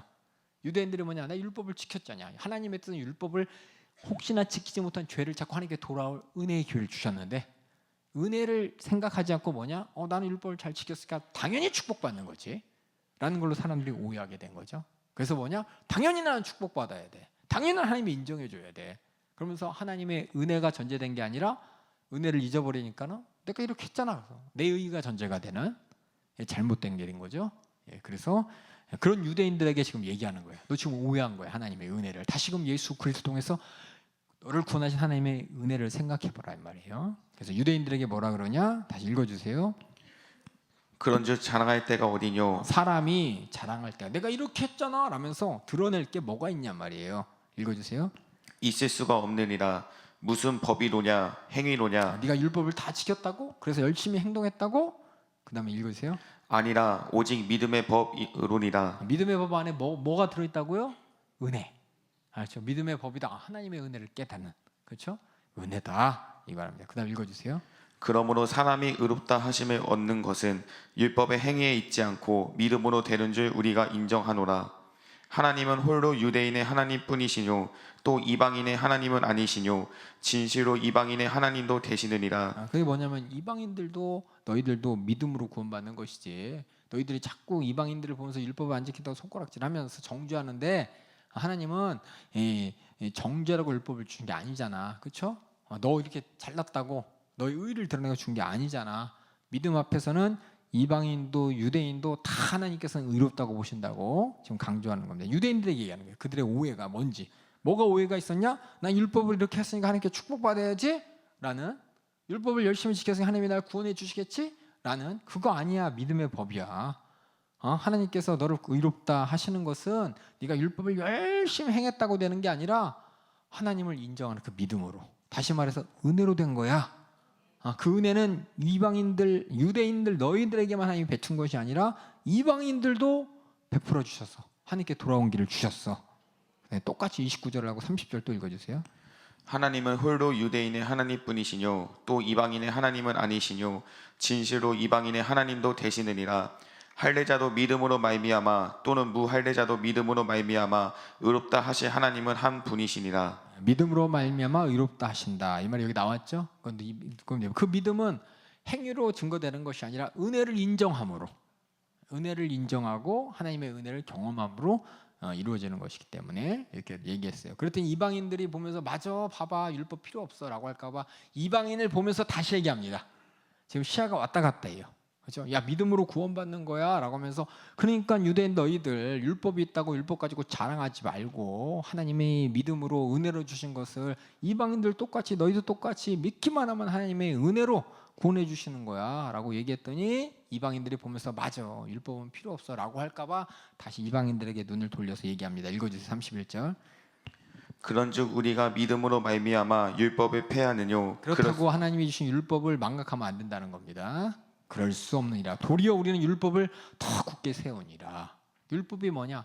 은혜 주신 하나님이 은혜 가운데 우리가 지켜주기 위해서 주신 명령이라는 겁니다. 그래서 네가 구원받았다면 율법을 통해서 하나님의 심중과 마음을 더 잘 지켜야지. 이방인 너희들도 그 율법을 무시하면 안 된다는 겁니다. 그래서 이 뭐냐? 이게 유대인에게 이방인에게 믿음으로 구원받은 그 내용, 믿음의 법을 설명하면서 뭐라 그래요? 그렇기 때문에 유대인들아, 너희들 행위로 구원받는다고 생각하지 마. 모두가 믿음으로 구원받는 거야. 그렇다고 이방인들아, 율법을 무시하면 안 돼. 율법을 준 하나님께서는 이미 이 믿음의 법이라는 것을 율법을 통해 이미 확증하신 거야 라고 얘기하면서 그 뒤에 믿음에 대한 근거를 얘기합니다. 어떻게 믿어서 구원받을 수 있어? 어떻게 은혜로만 가능해? 라는 사람들의 질문에 이제 4장에 왜 믿음의 법, 다시 말해서 믿음으로 의롭게 되는, 다시 하나님의 은혜를 깨닫고 은혜로 구원받았구나 라는 것을 어떻게 인정할 수 있냐? 야, 너희 아브라함을 봐봐 라면서 4장에 얘기합니다. 4장 1절부터 읽어주세요. 그런즉 육신으로 우리 조상된 아브라함이 무엇을 얻었다 하리요? 만일 아브라함이 행위로서 의롭다 하심을 얻었으면 자랑할 것이 있으려니와 하나님 앞에서는 없느니라. 성경이 무엇을 말하느뇨? 아브라함이 하나님의 믿음에 이것이 저에게 의로 여기신 바 되었느니라. 이미 아브라함에게 하나님께서는 의롭게 된 것을, 아브라함이 본톡 친척 아비집을 떠난 그거 가지고서 의롭다고 안 했습니다. 그가 하나님과의 관계를 알았어요. 어떤 관계냐? 하나님이 어떤 분인지를 알고 나는 누군지를 알고 하나님 앞에 내가 어떻게 해야 되는지를 알았어요. 그 알고 하나님 말씀을 받들어 지킬 때 하나님께서 뭐냐? 믿음으로 이렇게 되었다, 여기신 바 되었다라고 얘기했습니다. 여기 보면은 창세기 15장의 내용이에요. 창세기 15장 6절에 아브라함이 여호와를 믿으니 여호와께서 그의 의로 여기시고라고 나와 있죠. 언제냐면은 저 밑에 그랬죠. 하나님께서 너 날 믿으니까 너는 의로와라고 이렇게 인정해 줄 수 있는 때가 언제냐? 밑에 보면 그 앞뒤에 무슨 일이 일어나는지 보세요. 알았어요? 이거 15장 얘기죠. 15장에 하나님께서 아브라함 보고 야, 너 나를 믿으니 너 의로와라고 인정했죠. 그 앞에 무슨 일이 있었냐? 롯의 구출 얘기가 있습니다. 그렇죠? 롯의 구출 받은 다음에 무슨 일이 있었죠? 롯을 딱 구출해 오니까 소돔 왕이 야, 사람은 우리에게 주고 그 모든 물건은 다 당신이 가져라 그랬잖아요. 근데 아브라함이 뭐라 그랬냐? 아니, 나 필요 없다고. 다 가져가라고. 다만 나 도와준 사람한테 붓기만 주지 난 아무 필요 없다고. 이게 뭐냐? 여러분 같았으면 어떻게 했어요? 여러분 같았으면 누가 여러분이 뭔가 해갖고 큰 재물을 여기 준대, 보상으로 준대. 그러면 웬 떡이냐고 받겠죠. 그렇죠? 당연히 내가 받아야지. 근데 아브라함은 뭐냐? 하나님이 하셨기 때문에 이건 내가 받을 일이 아니다 라고 이렇게 하고 오히려 멜기세덱 왕에게 살림왕에게 11조를 드렸습니다. 그렇죠? 이게 뭐냐면 아브라함이 모든 일에 있어서 하나님의 은혜로 이뤘다는 걸 인정했다는 거예요. 이런 자리에 있었고, 그 다음에 15절에 보면 뭐냐? 하나님께서 주신 말씀 앞에 약간 흔들렸어. 흔들려가지고 뭐냐? 하나님이 아들을 안 주신다 그랬는데 안 주네. 안 줘요. 그렇죠? 그래서 뭐라 했냐? 내 몸쪽 넘버원 내 오른팔 엘리에셀 네가 내 후사가 되라라고 했는데 하나님께서 아니야. 네 몸에서 날 자가 네 후사가 될 거야. 라고 하나님이 다시 한번 확인시켜 줬습니다. 그러니까 그때 이제 하고 인정한 거예요. 확실하게 인정했을 때 그때 하나님께서는 15장에 아브라함이 여호와를 믿으니 여호와께서 이를 의로 여기셨다. 그래서 여기 뭐냐? 후사를 엘리에셀로 할게요. 그랬더니 아니야. 네 몸에서 날 자가 네 후사가 될 거야. 라면서 하나님이 확실하게 약속을 딱 주셨어요. 약속을 약속을 딱 받는 순간 하나님께서 의롭게 여겨 주신 거예요. 이게 뭐냐? 결국 하나님의 약속을 받은 자, 그 약속을 인정하는 자. 하나님께서 은혜로 다 해주실 거는 내가 잘나서가 아니라 하나님이 해줄 거나 인정하는 자가 하나님의 믿음이고 하나님이 인정하는 의로운 자가 되는 것이라는 것을 우리가 보게 됩니다. 그래서 한번 여러분 창세기를 한번 가서 읽어보세요. 하나님이 믿음의 이것을 저희로 언제 하나님께서 이것을 다시 말해 아브라함을 콱 찍은 거야. 이제는 네가 믿었구나라고 인정해 줄 수 있는 그 순간이 언제인지 잘 보세요. 그 다음에 4절 읽어주세요. 일하는 자에게는 그 삭슬 은혜로 여기지 아니하고 빛으로 여기거니와 이를 아니할지라도 경건치 아니한 자를 의롭다 하시는 이를 믿는 자에게는 그의 믿음을 의로 여기시나니 일한 것이 없이 일한 것 없이 이 말은 믿음으로 다시 말 은혜로 똑같은 겁니다. 그다음 읽어주세요. 하나님께 의로 여기심을 받는 사람의 행복에 대하여 다윗의 말한 바 그 불법의 사하심을 받고 그 죄를 가리우심을 받는 자는 복이 있고 주께서 그 죄를 인정치 아니하실 사람은 복이 있도다 함과 같으니라. 다윗이 범죄를 범했죠, 그렇죠? 범죄의 대가를 지불했나요? 아니에요. 죄값은 사망인데 저주를 받았나요, 다윗이? 아니에요. 다윗이 하나님 앞에 잘못했습니다 하고 회개했어요. 말씀을 들었을 때 회개할 때 어떤 회개예요? 하나님 용서해 주실 분이라는 걸 믿고서 간절하게 회개했을 때 하나님께서 용서해 주셨습니다.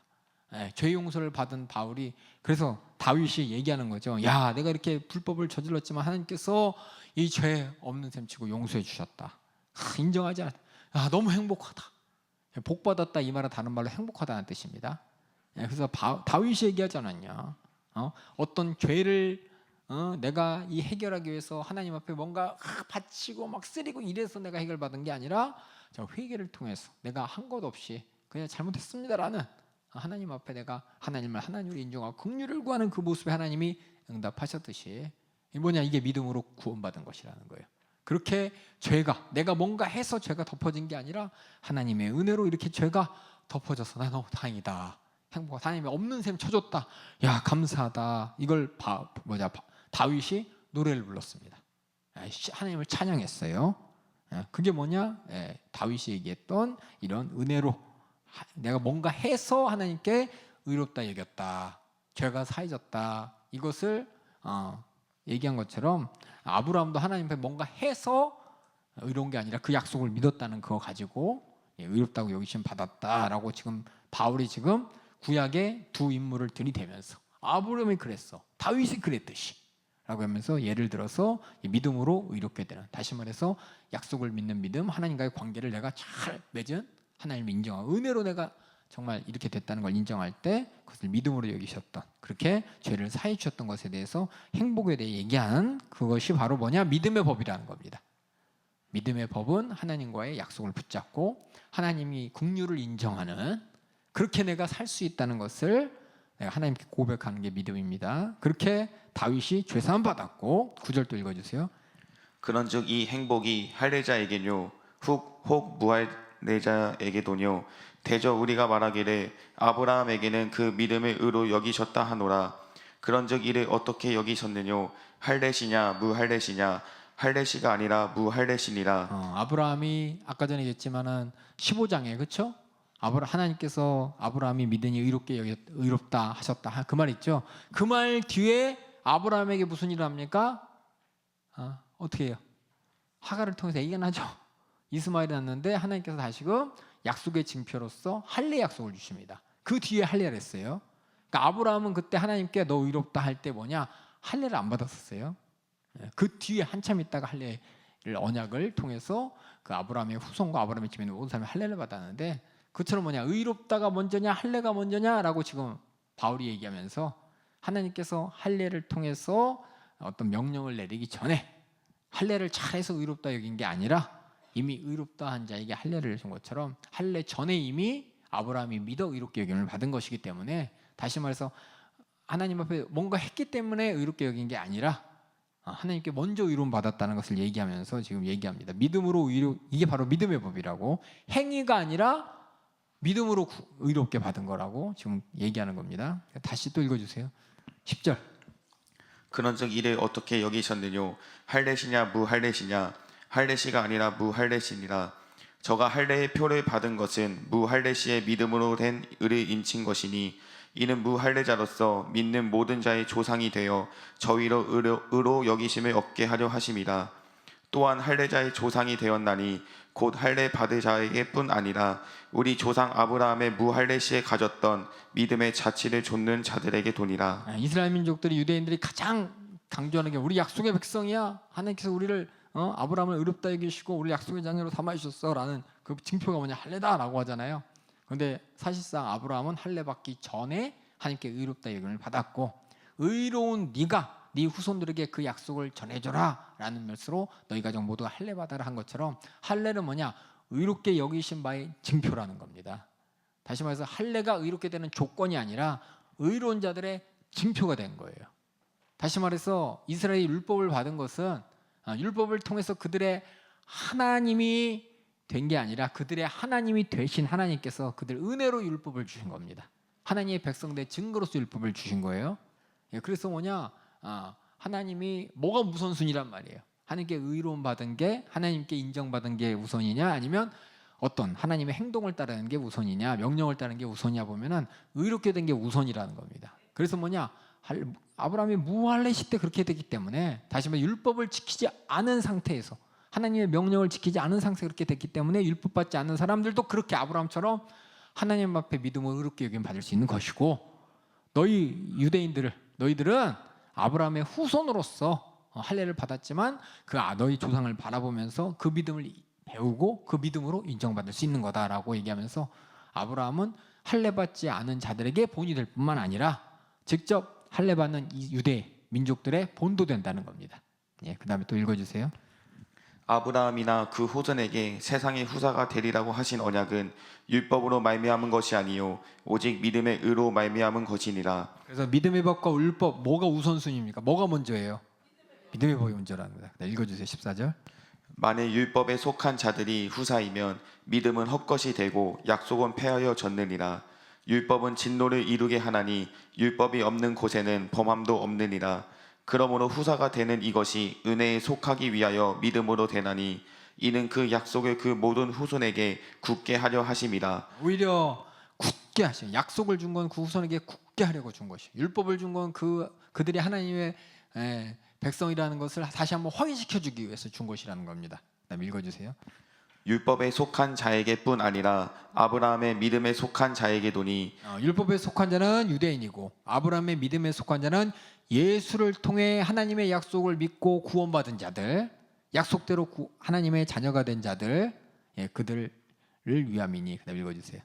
아브라함은 하나님 앞에서 우리 모든 사람의 조상이라. 기록된 바 내가 너를 많은 민족의 조상으로 세웠다 하심과 같으니, 그의 믿은 바 하나님은 죽은 자를 살리시며 없는 것을 있는 것 같이 부르시는 이시니라. 아브라함이 바랄 수 없는 중에 바라고 믿었으니 이는 내 후손이 이 같으리라 하신 말씀대로 많은 민족의 조상이 되게 하려 하심을 인함이라. 그가 100세나 되어 자기 몸에 죽은 것 같음과 사라의 태에 죽은 것 같음을 알고도 믿음이 약하여지지 아니하고, 믿음이 없어 하나님의 약속을 의심치 않고 믿음에 견고하여져서 하나님께 영광을 돌리며 약속하신 그것을 또한 능히 이루실 줄을 확신하였으니, 그러므로 이것을 저에게 의로 여기셨느니라. 저에게 의로 여기셨다 기록된 것은 아브라함만 위한 것이 아니요 의로 여기심을 받을 우리도 위함이니, 곧 예수 우리 주를 죽은 자 가운데서 살리신 이를 믿는 자니라. 예수는 우리 범죄함을 위하여 내어줌이 되고 또한 우리를 의롭다 하심을 위하여 살아나셨느니라. 그래서 예수 우리 주를 죽은 자 가운데 살리시를 믿는데, 그저 믿음의 내용이 뭐냐, 그 예수가 우리를 살리실 수 있는 이유는 뭐냐면 우리 범죄함을 위해 우리 모든 죄를, 그쵸? 내어줬고 또 그의 부활은 우리를 의롭다 하심을 인정하는 사건이라는 걸 우리가 믿는 겁니다. 그래서 우리가 예수님의 죽음과 부활을 믿는 똑같이 믿어요. 신앙 고백할 때 우리가 예수님의 죽음도 부활도 또 예수님의 다시 오심도 다 고백하죠. 그러니까 예수님의 죽으심뿐만 아니라 부활하셨다는 것 자체가 뭐냐면 우리를 모든 죄를 해결했다는 표시인 것이고 결국 우리 모든 죄가 해결돼서 우리도 의롭게 되었다는 하나님의 증거가 되기 때문에 하나님 앞에 우리의 믿음의 증거가 되기 때문에 우리의 믿음이 뭐냐? 예수님 나를 위해 십자가 달려 죽으셨어요가 아니라 그런데 죄를 다 사하시고 부활하셔서 뭐냐? 우리 죄가 확실하게 해결됐음을 보여주셨어요라는 것도 우리의 믿음의 내용이라는 겁니다. 이건 뭐냐? 다 뭐냐? 예수님이 죽으신 것도 내가 죄값을 치른 거 하나도 없고 예수님이 부활하셔서 의롭다 우리가 인정받고 내가 하는 게 한 게 하나도 없다는 겁니다. 죄를 해결하기 위해서도 하나님 앞에 인정받기 위해서도 내가 한 건 아무런 행위가 없이 그냥 예수 그리스도가 통해서 주님이 하셨고 그 내가 믿음으로 다시 한번 하나님의 은혜로 인정할므로 이렇게 우리가 구원받았다고 얘기합니다. 그래서 우리가 어떻게 구원받았냐라는 것은 이미 복음서를 통해서 우리가 다 확인했습니다. 예수 그리스도의 구속으로라고 한마디로 할 수 있고 더 잘 얘기. 그러니까 여기 보면은 볼게요. 자, 우리 3장 24절 어떻게 구원받았습니까? 그럼 첫 번째 답 3장 24절 읽어주세요. 그리스도 예수 안에 있는 구속으로 말미암아 하나님의 은혜로 값없이 의롭다 하심을 얻은 자 되었느니라. 이렇게 은혜로 받고 이걸 다시 한번 설명한 게 25절, 26절 똑같은 얘기인데 다시 설명하는 겁니다. 읽어주세요. 이 예수를 하나님이 그의 피로 인하여 믿음으로 말미암는 화목 제물로 세우셨으니 이는 하나님께서 길이 참으시는 중에 전에 지은 죄를 간과하심으로 자기의 의로우심을 나타내려 하심이니 곧 이때에 자기의 의로우심을 나타내사 자기도 의로우시며 또한 예수 믿는 자를 의롭다 하려 하심이니라. 이게 바로 믿음의 법이고 또다시 설명하는 거예요. 다시 설명하는 믿음의 법이 맨 마지막 우리 4장 24절 25절 똑같은 내용인데 다르게 표현한 겁니다. 읽어주세요. 의로 여기심을 받을 우리도 위함이니 곧 예수 우리 주를 죽은 자 가운데서 살리신 이를 믿는 자니라. 믿는데 믿음의 내용이 뭐냐? 25절 예수는 우리 범죄함을 위하여 내어줌이 되고 또한 우리를 의롭다 하심을 위하여 살아나셨느니라. 이것이 다 나의 죄를 사해 주신 것도 하나님의 은혜요 나의 의롭다 하실 이도 하나님의 은혜구나 라는 것을 내가 믿음으로 고백할 때 이게 뭐냐? 우리가 믿음의 법에 의해서 의롭게 되고 구원받았다는 내용입니다. 그래서 이게 섞여 있는 것 같지만 우리 복음서를 통해서 예수님이 누구시고 뭐 하셨는지 내가 딱 목도한 다음에 내가 깨달은 내용을 바울이 이렇게 세 부분에 걸쳐서 같은 내용인데 다르게 이렇게 표현했어요. 그러니까 여러분들도 머릿속에 이게 참 추상적이기도 하고 한마디로 하기 참 힘들어요. 여러분이 이 세 가지를 계속 읽으면서 믿음의 법의 내용을 여러분들이 그대로 표현할 수 있게, 그렇죠? 예수 그리스도의 구속으로 더불어서 예수님의 구속, 십자가에 달려 죽으신 화목제물의 죽음의 의미가 뭐예요? 하나님의 의가 나타나고 더 나아서 우리도 의롭게 하시려고, 그렇죠? 그렇게도 얘기하고 또 다른 예수님께서 우리의 뭐예요? 범죄함을 위해서 죽으시고 더 나아가 우리의 부활을 위해서 의롭다 하심을 여기시고, 그렇죠? 이 주님이 우리를 의롭다 하심을 위해 부활하셨고, 이게 뭐냐면 여기 다양한 표현이에요, 그렇죠? 다양한 표현이지만 이게 다 이게 알고 있어야 돼요. 외워서가 아니라 우리가 경험으로 알고 있기 때문에 이것이 그냥 바울도 이거가 아니라 이렇게도 설명하고 저렇게도 설명하고 이렇게도 설명하면서 결국 예수 그리스도의 십자가의 대속의 죽음과 부활이 우리의 믿음의 내용인 것이고 큰 틀 안에서 그 안에 뭐냐? 우리를 의롭게 하시는 하나님의 은혜로 이루신 일이구나 라는 걸 인정하는 것을 여러분이 계속 읽으시면서 확인하시면 같은 내용이에요. 같은 내용. 그래서 여러분에게 물어봅니다. 어떻게 구원받았습니까? 그럼 한마디로 믿음의 법으로. 믿음의 법이 뭡니까? 그러면은 예수 그리스도의 구속으로. 여러 가지 있어요. 여러분이 이걸 말할 줄 알고 쓸 줄 알아야 돼요. 믿음의 내용. 결국 뭐냐? 믿음의 내용 이걸 하나님의 은혜로. 그래서 어떻게 구원받았나요? 믿음으로, 은혜로. 그렇죠? 그럼 여러분이 믿는 은혜 받은 내용이 뭡니까? 예수 그리스도가 우리 죄를 담당하시고 죽으셔서 우리를 죄를 모두 사해 주셔서, 이게 맞는데 이걸 하나님 측면에서 보면 하나님의 의가 나타나고 우리도 의롭게 하시렸던 하나님의 구속의 역사를 통해서, 그것이 은혜입니다 라고 이게 참 어떻게 한마디로 얘기하기가 어려워요. 근데 이렇게 바울이 여러 가지 표현을 했으니까 여러분들도 표현을 통해서 뭘 얘기하는구나, 믿음의 내용, 은혜 받은 내용이 뭔지를 우리 구체적으로 알아야 돼요. 근데 대부분 뭐냐면 어떻게 보면 믿음으로요. 그 믿음의 내용 설명해 보세요. 그럼 예수 믿으면서요. 뭘 믿어요? 십자가 믿어요. 그게 뭔데요? 십자가 믿으면 된다 그랬는데, 아니면 뭐 부활을 빼놓고 그냥 십자가에 죽으셨으니까요 라고 하는데, 여러분 이거를 설명할 수 있어요. 설명할 수 있어요. 누가 물어보면 우리의 정확한 믿음의 내용은 예수님이 누구시고 뭐 하셨는지고, 이 모든 것들이 뭐예요? 하나님이 주도하신 하나님의 은혜로 구원받았다는 겁니다. 나의 행위가 요만큼도 포함되지 않고 전적으로 하나님이 주도하셨고, 우리에게 요구하는 건 뭐냐? 인정하라는 거예요. 인정하라는 거. 예수가 왜 죽어야 됐는지 인정해라. 그러니까 회개하라는 것이고, 회개하면 죄사해 주겠다 약속을 내가 붙잡은 것이고, 그럼 회개해서 죄사해 준다는 증거가 뭡니까? 예수님의 부활이라는 겁니다. 이게 우리의 믿음의 내용이에요. 이게 다 전체를 보면 다 하나님의 은혜라는 거. 그러니까 여러분들이 이거를 잘 한번 생각해 보세요.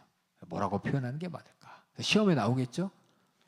그렇죠? 어디서 구원받았습니까? 그럼 착 설명하시고, 어떻게 구원받았습니까? 믿음으로, 은혜로. 그럼 당신이 믿는 믿음의 내용과 은혜 받은 내용 한번 적어보세요. 그러면 여기 있는 내용 그대로 적으시면 돼요. 그렇죠? 이렇게 해서 우리가 깜깜하죠? 근데 여러분들이 잘 읽어보시고 한번 잘 스스로 한번 뭐라고 대답할 수 있을까 한번 생각해 보시면 됩니다. 우리가 그래서 로마서에서 지금 두 가지 질문에 대해서 우리가 답을 딱 할 수 있습니다. 우리가 믿음으로 구원받았다 그러는데, 그럼 어디서 구원받았냐라는 내용과, 그럼 믿음으로 구원받았다는 내용, 은혜로 구원받았다는 거, 구원을 어떻게 받았냐? 그럼 믿음으로 또 은혜로 구원받았다. 그래서 믿음의 내용은 예수 그리스도의 죽음과 부활을 바라보면서 우리가 죄 사함 받고, 또 그 모든 걸 멀리서 바라봤을 때 이 모든 것이 전적으로 내가 뭔가 해서 애써서 받은 것이 아니라 전적인 하나님의 은혜다라는 것을 알았다면, 그래서 그렇게 구원받았다면 나는 어떤 상태여야 되느냐라는 게 물어보는 게 이제 다 5장에 있는 내용입니다. 그게 바로 구원받은 결과. 그래서 구원의 결과는 뭐냐에 대해서 우리가 잘 알고 있는, 바울이 잘 사용하는 3가지 단어가 있습니다. 믿음, 소망, 사랑. 그렇죠? 근데 믿음, 소망, 사랑이 다 뭐에 해당되느냐? 복음에 해당되는 믿음, 소망, 사랑이지. 세상에서는 믿음, 소망, 사랑 다 좋잖아. 야, 믿어. 뭔지 모르지만 소망 가져. 꿈은 이루어진다. 소망 가져. 야, 사랑 얼마나 좋아. 우리 삶에 얼마나 기쁨을 줘. 이런 믿음, 소망, 사랑이 어디 육적인 세상에서 얘기하는 사랑이 아니라 성경이 얘기하는, 다시 말해서 예수님께서 복음 가운데 설명하신 믿음이요, 소망이요, 사랑이라는 걸, 이게 뭐냐? 구원받은 자가 그 내용을 정확하게 안다는 것입니다. 그래서 여러분들에게 예수 믿는 사람들이 갖고 있는 믿음, 아까 분명히 알고 있죠? 믿음의 내용. 갖고 있는 소망, 어떤 소망이냐? 예수 믿으면 다 잘 돼. 예수님이 주권자고 복의 근원이기 때문에 이 땅에서 잘 먹고 잘 살게 하셔. 이런 소망이 아니라 더 큰 소망이 있는 것이고, 또 사랑은 어떤 사랑이냐? 막연하게 교회 오면은 친절하게 대해주잖아. 이런 사랑이 아니라, 박애주의 사랑이 아니라 예수를 통해 보여주신 나를 끝까지 책임져 주시는 하나님의 사랑입니다. 그래서 이 믿음, 소망, 사랑의 내용을 여러분이 오해하지 마시고 한번 확인해 보겠습니다. 우리 처방 이후의 상태, 다시 말해서 우리가 예수께서 이 땅에 오셔서 우리에게 믿음을 주시고, 또 믿음으로 구원해 주신 우리 모두가 하나님과의 은혜의 관계에 있다는 걸 깨닫게 해주셔서 은혜로 구원받았습니다 라고 했을 때 우리의 구원의 결과는 무엇이냐? 한마디로 얘기하면은 5장 1절 2절입니다. 읽어주세요. 그러므로 우리가 믿음으로 의롭다 하심을 얻었은즉 우리 주 예수 그리스도로 말미암아 하나님으로 더불어 화평을 누리자.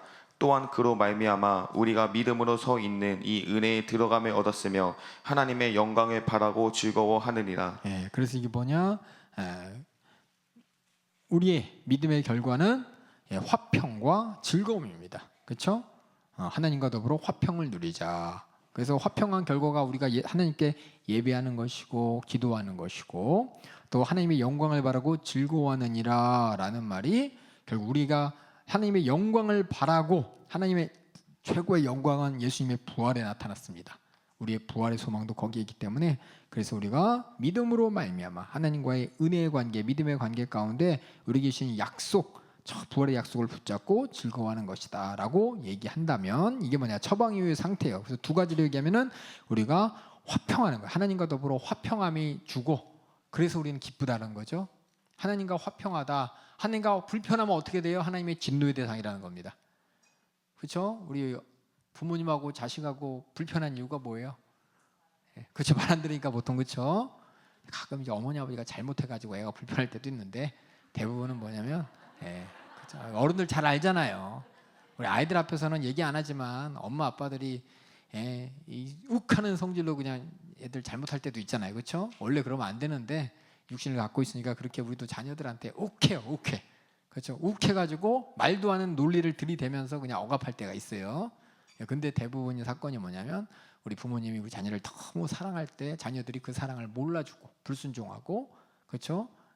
부모님한테 대들 때가 이제 불안한 거지만 화평한 건 뭐냐면 자녀들이 부모님 마음을 알고 자녀들은 온전히 자녀들의 미래를 바라보면서 그렇죠? 사랑해 줄 때 이때 이제 화평한 거 서로 알 때 이때 화평한 것처럼 우리 하나님과의 관계도 우리 하나님 아버지의 심정과 마음을 알게 됐죠. 어떻게 예수 그리스도로 말미암아 알게 됐죠.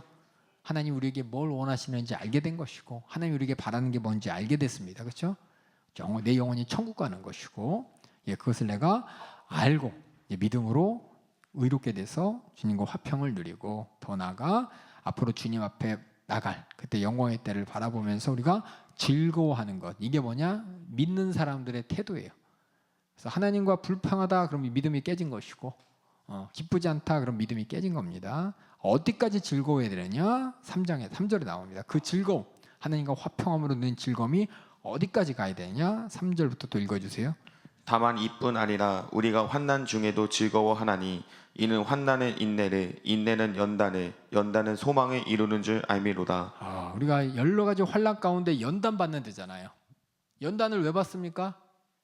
다시 말해서 훈련이에요. 훈련. 그렇죠? 우리가 이 땅에 수많은 훈련을 왜 받아요? 어느 때를 훈련은 어느 순간을 대비해서 받는 거죠. 실전을 대비해서 훈련 받는 거잖아요. 실전이 언젠가요? 주님 오시기 전에 있을 대환란 그렇죠? 그게 실전이에요. 실전. 그때를 바라볼 때 우리가 지금 당하는 환란들은 그때를 위한 연습인 것이고 그때 우리가 이겨내기 위한 연단이라는 것을 안다면은 내가 이런 걸 이겨냈을 때 훈련 잘 받고 나면은 자신감 넘치잖아요. 그렇죠? 그처럼 우리에게 당하는 환란을 우리가 어떻게 바라봐야 되느냐? 그냥 하나님 왜 기도해 주시면 응답했는데 응답 안 해주세요? 왜 이런 환란 가운데 나를 내버려 두세요? 어떻게 그럴 수 있어요? 라는 것은 뭐냐? 믿음 없는 사람인 것이고 믿음 가운데 구원받은 자는 이런 환란 자체가 뭐냐? 나에게 인내하시고 연단케 하셔서 마지막 실전 때 그렇죠? 실전적인 상황 때 내가 끝까지 버틸 수 있도록 하나님이 나를 지금 훈련시키는구나 라고 한다면은 그 실전 뒤에 분명히 뭐가 이루어지느냐? 확실한 주님 앞에 구원이 이루어지죠. 주님의 재림이 있고 그렇죠? 천국이기 때문에 이것이 우리에게 소망이 되는 것입니다. 그래서 여러분들이 여기 보면은 환난은 인내를 인내는 연단은 소망을 이룰 줄 알미니라 할 때 우리가 이 환난 가운데 그냥 연단 참아내면 되는 거가 아니라 분명히 앞에 있을 것을 지금 연단하는 거예요. 단련시키는 거죠. 말죠. 열심히 단련한 이유는 실전을 위해서 단련하는 거잖아요. 훈련하는 거잖아요. 그렇죠? 그러니까 여러분들이 우리 예수 믿는 사람들은 정말 많은 교회들이 주님 오실 날에 대한 대환란에 대해서 얘기를 안 하죠. 그렇죠? 당하는 환란 가운데 하나님께서 피할 길을 주시고 이것만 타죠. 하나님이 우리를 피할 길 주시고 또 언제든 책임져 주시고 하나님께서 날 버리지 않으시고 이런 환란 가운데 뭔가 뜻이 있겠지라고 하지만 우리는 뭘 바라봐야 되냐? 성경을 가만히 보면은 예수님께서 분명히 마지막 때 무서운 환란에 대해서 얘기하셨고 그때를 위한 바울이 뭐라 그랬냐? 지금 당하는 환란은 그때 당할 대환란에 대해서는 우리는 지금 훈련받는 것이다. 이렇게 얘기했습니다. 우리 성경 한번 펴줄래요? 베드로전서 1장 6절 7절 한번 읽어주실래? 베드로전서 1장 6절 7절 시작. 베드로전서 1장 6절 7절 잘 안 뜨네. 시편에서 안 넘어가네. 그렇죠? 한번 읽어주세요. 성경 펴고 한번 베드로전서 1장 6절에서 7절 읽어주세요. 그러므로 너희가 이제 여러 가지 시험으로 말미암아 잠깐 근심하게 되지 않을 수 없으나 오히려 크게 기뻐하는도다. 너희 믿음의 확신함은 불로 연단하여도 없어질 금보다 더 귀하여 예수 그리스도께서 나타나실 때에 칭찬과 영광과 존귀를 얻게 할 것이니라. 예수님이 나타나실 그때 그 전에 무서운 환란이 있다 그랬죠. 그때를 위해서 단련된 것이고 연단된 것이고 그 환란 가운데 이겨서 주님 만나는 그날 우리가 칭찬받기 때문이라고 지금 바울이 얘기하고 있습니다. 그래서 그런 소망이 있기 때문에 그 다음에 5절부터 읽어주세요. 5장 5절. 소망이 부끄럽게 아니함은 우리에게 주신 성령으로 말미암아 하나님의 사랑이 우리 마음에 부은 바 됨이니 하나님의 사랑이 얼마나 우리한테 진실한지 우리는 다 확실히 알게 됩니다. 읽어주세요. 6절. 우리가 아직 연약할 때에 기약대로 그리스도께서 경건치 않은 자를 위하여 죽으셨도다. 의인을 위하여 죽는 자가 쉽지 않고 선인을 위하여 용감히 죽는 자가 혹 있거니와 우리가 아직 죄인 되었을 때에 그리스도께서 우리를 위하여 죽으심으로 하나님께서 우리에게 대한 자기의 사랑을 확증하셨느니라. 그러면 이제 우리가 그 피를 인하여 의롭다 하심을 얻었은즉 더욱 그로 말미암아 진노하심에서 구원을 얻을 것이니 곧 우리가 원수 되었을 때에 그 아들의 죽으심으로 말미암아 하나님으로 더불어 화목되었은즉 화목된 자로서는 더욱 그의 살으심을 인하여 구원을 얻을 것이니라. 여기 가만히 보면 진하게 제가 쓴 게 있어요. 우리가 소망이 부끄럽지 않은 이유는 뭐냐? 이미 하나님께서 보여주셨어요. 우리의 소망이 헛되지 않은 그 약속을 보여주셨습니다. 언제? 연약할 때, 그리고 죄인 되었을 때, 더 나아가서 하나님께 원수 되었을 때. 보세요. 연약할 때, 죄인 되었을 때 점점 세지죠. 그렇죠? 연약할 때, 죄인 되었을 때, 원수 되었을 때. 연약한 자들은 너무 소망 없죠. 그렇죠? 이런 연약하여 소망 없는 우리에게 우리를 위해서 정말 죄로 말미암아 후달리는 우리를 위해 죄의 문제를 짊어지시고 죽으셨고, 그 뒤에 좀 더 자세하게 죄인 되었을 때 예수님이 죽으셔서 하나님의 사랑을 확증시켜 주시고, 그래서 우리를 하나님의 진노에서 구원해 주셨고, 그다음에 하나님의 원수 되었을 때 오히려 하나님께서는 우리를 화목하게 만드셨죠. 그러니까 우리가 이렇게 그러니까 어떤 뭐라 그럴까, 참 기분 어떻게 보면 힘든 환경에 있을 때, 그렇죠? 하나님께서 우리 영적으로 바라볼 때 힘든 환경에 있을 때 이 힘든 환경을 방치하지 않으셨다는 겁니다. 오히려 하나님 앞에 죄 지었을 때 하나님이 방치하지, 하나님 원수 되었으면 당연히 심판 가운데, 진노의 심판 가운데 사라져야 될 그런 존재인데도 불구하고 하나님께서는 나를 화목하게 하셨다는 이것을 점점점 얘기하면서, 이게 뭐냐? 지금 상황이 참 비참한 것 같고 말이 안 되는 것 같지만 하나님은 생각지도 않은 방법으로 오히려 하나님의 의와 하나님의 역사를 나타내실 것이라는 걸 지금 얘기하는 겁니다. 그래서 소망, 그렇죠? 소망이 부끄럽지 아니함은, 그렇죠? 우리 하나님의 사랑이 얼마나 큰지 알았죠? 연약할 때는 그렇죠? 우리 예수님께서는 약속대로 죽어져 주셨고, 죄인 되었을 때는 오히려 하나님의 사랑으로 우리의 죄를 해결해 주시고, 하나님의 원수 되었을 때는 예수님을 통해서 하나님과 화목할 수 있는, 그렇죠? 하나님의 원수면 살 길이 있을까요? 절대 없죠. 그렇죠? 이렇게 점점점 보세요. 연약할 때, 죄인 되었을 때, 원수 되었을 때. 가만히 보면 지금 강조하고 있죠. 더 비참한 우리의 신분들, 정말 상상도 할 수 없는 우리의 하나님 앞에 정말 어찌 의지할 바 없고 소망을 없는 우리를 위해 하나님께서는 오히려 우리가 예상하지도 못한 방법으로 이 모든 불편함을 해결해 주셨기 때문에, 이것이 뭐냐? 우리가 혼란 가운데 있지만 우리가 믿음이 된다는 겁니다. 소망을 가질 수 있다는 겁니다. 그래서 이게 뭐냐? 여기 보면 제가 간단하게 믿음, 소망, 사랑 진하게 또 파란색으로 썼죠. 그럼 이거에 대해서 얘기할 수 있어요. 처방 이후의 상태, 믿음에 대해 설명해 보세요. 우리의 믿음으로 하나님 앞에 은혜에 들어갔으므로, 그렇죠? 믿음으로 은혜까지 갔죠. 그래서 우리는 즐거워하는 것이고, 아까 다윗도 그랬잖아요. 죄 사함 받은 그 즐거움에 대해서 복 받은 것이 산 것처럼 우리가 행복한 것이고, 그 다음에 소망이 있는 것은 수많은 환란 가운데서도 하나님께서 우리에게 어떻게 이루셨냐? 연약할 때, 그렇죠? 죽으시고, 죄인 되었을 때 죽어 주셔서 죄값을 치러 주셔서 사랑을 확정하시고, 하나님의 원수 되었을 때 하나님의 진노 앞에 오히려 우리를 하나님과 화목할 수 있도록 하신 그리스도의 사랑이 우리 분명히 알기 때문이다. 그래서 사랑을 알고 소망을 가지고 믿음 가운데 있는 것이 뭐냐? 바로 구원받은 결과라는 겁니다. 그래서 구원받은 결과, 믿음, 소망, 사랑, 그래서 하나님과 화평하고 그로 말미암아 즐거움이 있다는 것이 믿음의 법의 결과이고, 그 뒤에 또 하나 더 자세히 설명하면 우리의 기쁨이 되는, 즐거워할 수 있는 이유는 또 하나 있어요. 하나님과의 관계 가운데 즐거워하는 것이고, 그 다음은 과거를 바라봤을 때 우리가 얼마나 즐거워야 되느냐? 우리 또 읽어주세요. 5장 11절부터. 이뿐 아니라 이제 우리로 화목을 얻게 하신 우리 주 예수 그리스도로 말미암아 하나님 안에서 또한 즐거워하느니라. 즐거워하는 이유가 아까 전에 얘기했던 환난 가운데서 우리가 즐거워할 수 있는 것이고, 또 현실, 다시 말해서 현실 가운데 우리가 즐거워할 수 있는 거.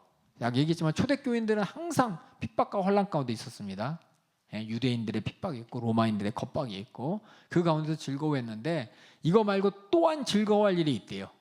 또한 즐거워할 일이 뭐냐? 12절부터 읽어주세요. 이러므로 한 사람으로 말미암아 죄가 세상에 들어오고 죄로 말미암아 사망이 왔나니 이와 같이 모든 사람이 죄를 지었으므로 사망이 모든 사람에게 이르렀느니라. 죄가 율법 있기 전에도 세상에 있었으나 율법이 없을 때에는 죄를 죄로 여기지 아니하느니라. 그러나 아담으로부터 모세까지 아담의 범죄와 같은 죄를 짓지 아니한 자들 위에도 사망이 왕 노릇하였나니 아담은 오실 자의 표상이라. 그러나 이 은사는 그 범죄와 같지 아니하니 곧 한 사람의 범죄를 인하여 많은 사람이 죽었은즉 더욱 하나님의 은혜와 또한 한 사람 예수 그리스도의 은혜로 말미암은 선물이 많은 사람에게 넘쳤으리라. 또 이 선물은 범죄한 한 사람으로 말미암은 것과 같지 아니하니 심판은 한 사람을 인하여 정죄에 이르렀으나 은사는 많은 범죄를 인하여 의롭다 하심의 이름이니라. 한 사람의 범죄로 인하여 사망이 그 한 사람으로 말미암아 왕 노릇하였은즉 더욱 은혜와 의의 선물을 넘치게 받는 자들이 한 분 예수 그리스도로 말미암아 생명 안에서 왕 노릇하리로다. 그런즉 한 범죄로 많은 사람이 정죄에 이른 것 같이 의의 한 행동으로 말미암아 많은 사람이 의롭다 하심을 받아 생명에 이르렀느니라. 한 사람의 순종치 아니함으로 많은 사람이 죄인 된 것 같이 한 사람의 순종하심으로 많은 사람이 의인이 되리라. 율법이 가입한 것은 범죄를 더하게 하려 함이라.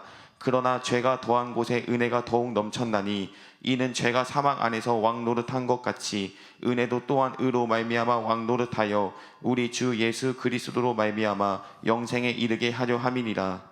요거 한번 제가 다른 비유를 한번 들게요. 제가 여기서 어떤 사람이냐면은 한 달 벌어서 한 달 먹는 사람이 있어요. 한 달 벌어서 한 달 먹는 사람. 근데 이 사람이 빚을 져가지고 어떻게 하던가 사기꾼에 당했어요. 사기꾼에 당해가지고 빚지게 됐어. 얼마 빚질까요? 10억 할게요. 많이 막 10억 알았죠? 10억. 그럼 이제 앞으로 뭐냐? 평생 뭐냐? 10억에 매여가지고 10억 갚아가면서 사는 사람이 돼야 돼. 그렇죠? 근데 이 사람이 로또를 샀는데 로또가 당첨됐어. 얼마짜리 당첨됐냐? 100억짜리 당첨됐어요. 갚고도 몇 억이 남았어요? 90억이 남았죠? 그럼 이 사람이 만약에 10억짜리를 빚졌는데 10억으로 로또가 돼서 10억을 갚게 된 사람하고 100억 갚게 된 사람하고 한번 생각해 보세요. 그럼 누가 더 기쁘겠어요? 물론 이 사람도 기쁘죠. 그렇죠? 빚에서 해방됐으니까. 그렇죠? 근데 100억 가진 사람은 상상할 수도 없죠. 그렇죠? 이게 뭐냐 이거예요. 우리가 이렇게 하나님 앞에서 내가 나에게 주신 자유의지를 가지고 살아야 되는데 악한 마귀에게 속아가지고 죄에 됐어요. 죄를 짓게서 이 죄라는 것에 매여서 죄의 종으로 사는데 예수 그리스도로 말미암아 우리는 어떻게 됐냐? 죄값이 해결된 것 플러스 뭐예요? 하나님의 자녀된 권세로서. 그렇죠? 이렇게 살았기 때문에 뭐냐? 우리는 돈에 매인돼서 놓인 것뿐만 아니라 90억 가지고 돈을 지배할 수 있는, 그렇죠? 돈을 내 마음대로 왔다 갔다 할 수 있는 이 왕이 된 거죠. 이게 뭐냐? 이게 여기서 설명하는 거예요. 아담은 어떻게 했어요? 죄로 말미암아 죄의 종 돼서 우리 모든 인류가 아담 때문에 죄의 종 노릇하지만 예수님을 통해서 우리가 죄 사함 받았다가 아니라 뭐예요? 죄 사함 받아서 그 다음에 뭐예요? 하나님의 자녀가 되고 결국 우리는 뭐냐? 생명 안에서 왕 노릇한다. 이 말은 뭐냐면 여기 얽매이지 않고 우리는 뭐냐? 하나님의 뜻 안에서 기쁘게 해야 될까 말할까가 뭐 이게 아니라 모든 걸 지배하면서 살 수 있다는 겁니다. 돈에 지배당하는 사람이 아니고 육체의 정욕에 지배당하는 사람이 아니고 그냥 여기 놓여서 그냥 가만히 있는 사람이 아니라 이 모든 걸 다 지배할 수 있는 내 육체의 소욕도 지배할 수 있고 이 세상의 모든 사건 가운데 내 마음과 내 영혼도 내 영혼도 끌려가지 않는 게 아니라 오히려 이겨낼 수 있고 그러니까 이 중립 상태에 있다는 게 아니에요. 이게 뭐냐? 이 중립 상태에 있는 게 뭐냐면 하나님께서 율법을 통해서 죄를 찾았냐? 양 잡고 소 잡아라가 여기에요. 근데 어떻게 됐어요? 다시 속아서 내려갔잖아요. 그렇죠? 근데 우리는 어떻게 돼요? 예수 믿고 구원받아서 예수님의 권세를 가지고 마귀와 대적하면서 더 이상 요 밑으로 내려가지 않을 수 있는 권리와 권세를 가진 하나님이 주신 영원한 생명을 내가 붙잡고 뺏기지 않고 이걸 누릴 수 있는 이 생명의 왕노릇됐다는 게 이게 뭐냐? 이 본문에 나와 있는 표현이에요. 그러니 보세요. 여기서부터 이렇게 된 사람이 야 즐겁다. 근데 걱정이 또 있죠. 오늘은 뭐 먹고 사나. 걱정이 남아 있어요. 하지만 여기서 이렇게 올라간 사람은 걱정이 없죠. 그렇죠? 왜냐하면 왕인데. 그렇죠? 이게 예수 그를 통해서 우리가 구원받은 겁니다. 이게 다른 종교하고 틀린 거예요. 다른 종교는 잘해야 여기서 여기까지 올라오고 끝나요. 그렇죠? 무당 만나고 또 수많은 종교들이 열심히 절하는 데 있잖아요. 그렇죠? 뭔가 일반에 도달하고 있다. 근데 결국은 자기의 모든 뭐 자기 안에 있는 뭐 억겁이라든지 뭐 이런 것들을 해결하겠다고 해결하고 끝이지만은 그들의 지식으로는 그렇죠? 근데 그건 다 가짜고 진짜 우리에게는 뭐냐? 여기서 얽매이는 있는 사람, 죄에 그냥 얽매이고 이런 사람이 아니라 이걸 뛰어넘어서 지배할 수 있는 이런 사람이 됐다는 게 오늘 이 두 번째. 그래서 우리가 즐겁다는 거예요. 이 죄에 대해서. 그러니까 아담에 대해서는 우리 모두가 죄의 종노릇하지만 예수님을 통해서 우리가 뭐냐? 죄를 벗어나서 자유하다가 아니라 자유함을 넘어서서 왕 같은 권세를 가지고 산다는 겁니다.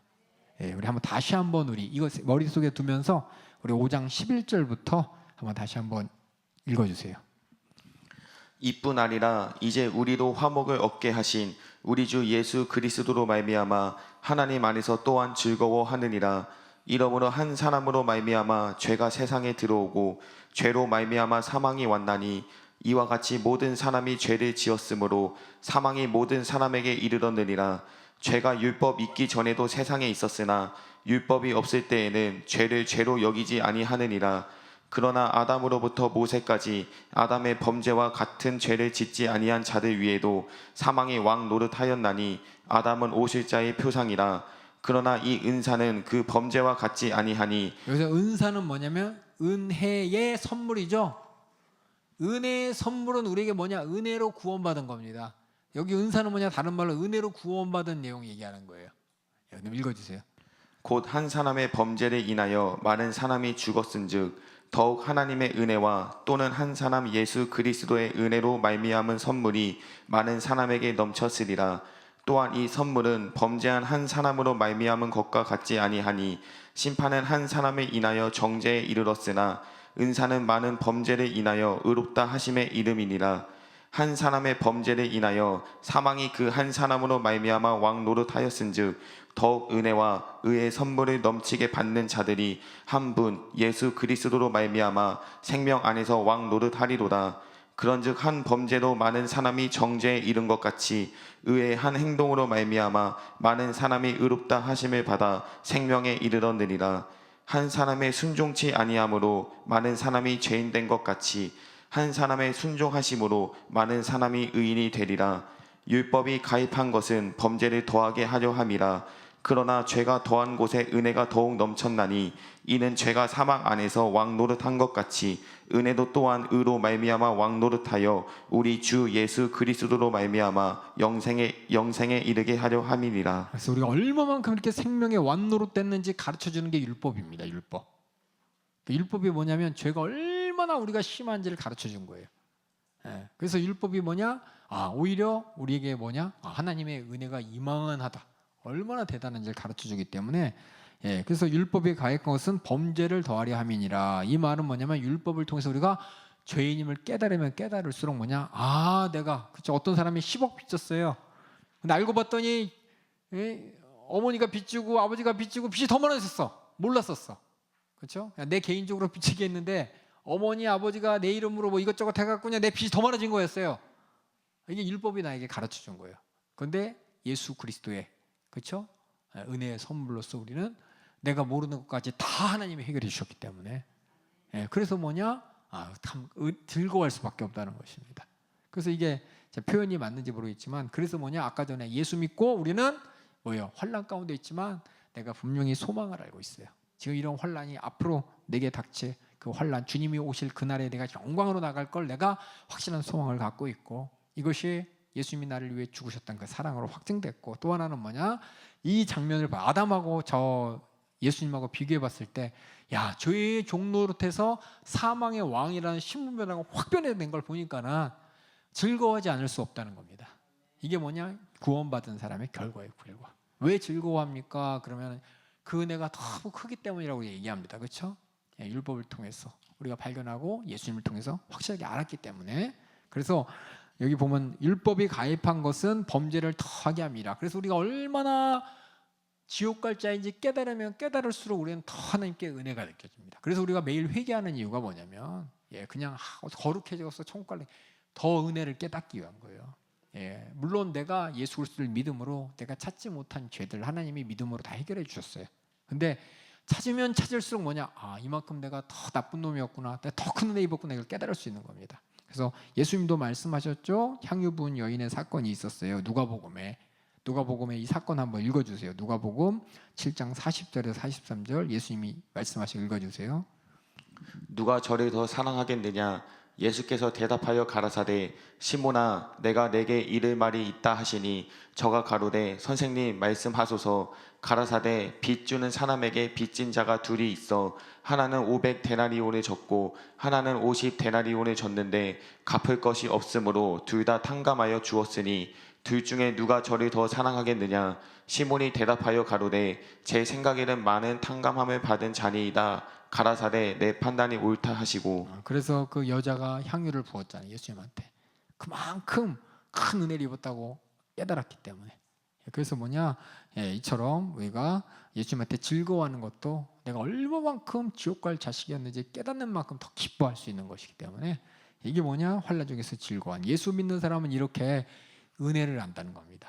은혜만큼 나의 기쁨이 넘치는 것이고 더 나아가서 환난 가운데서도 그냥 환난으로 침륜에 빠지지 않을 이유는 분명히 지금 연단받아 내가 이 환난을 견디는 만큼 나에게는 천국이 확실하기 때문에 기쁘다는 겁니다. 그래서 이 처방 이후의 상태 하나님과 화평하고 즐거워한다는 우리 모든 성도들도 주님과 막힌담 없이 하나님과의 관계 가운데 기도하여 응답받는 화평을 누리시고 또 시간 내 것을 천국의 소망을 가지고 비록 환란에 있지만 더 큰 환란도 이겨낼 믿음을 훈련시키시는 하나님, 또 내게 주신 은혜를 바라볼 때 내가 어디서 은혜받아 어떤 죄를 사함받았는지 깨달으면 깨달을수록 정말 하나님이 대단하시구나, 하나님이 나를 이렇게까지 사랑하시구나 깨달아가면서 은혜 안에서 즐거워하는 우리 모두가 되길 주님의 이름으로 축원합니다.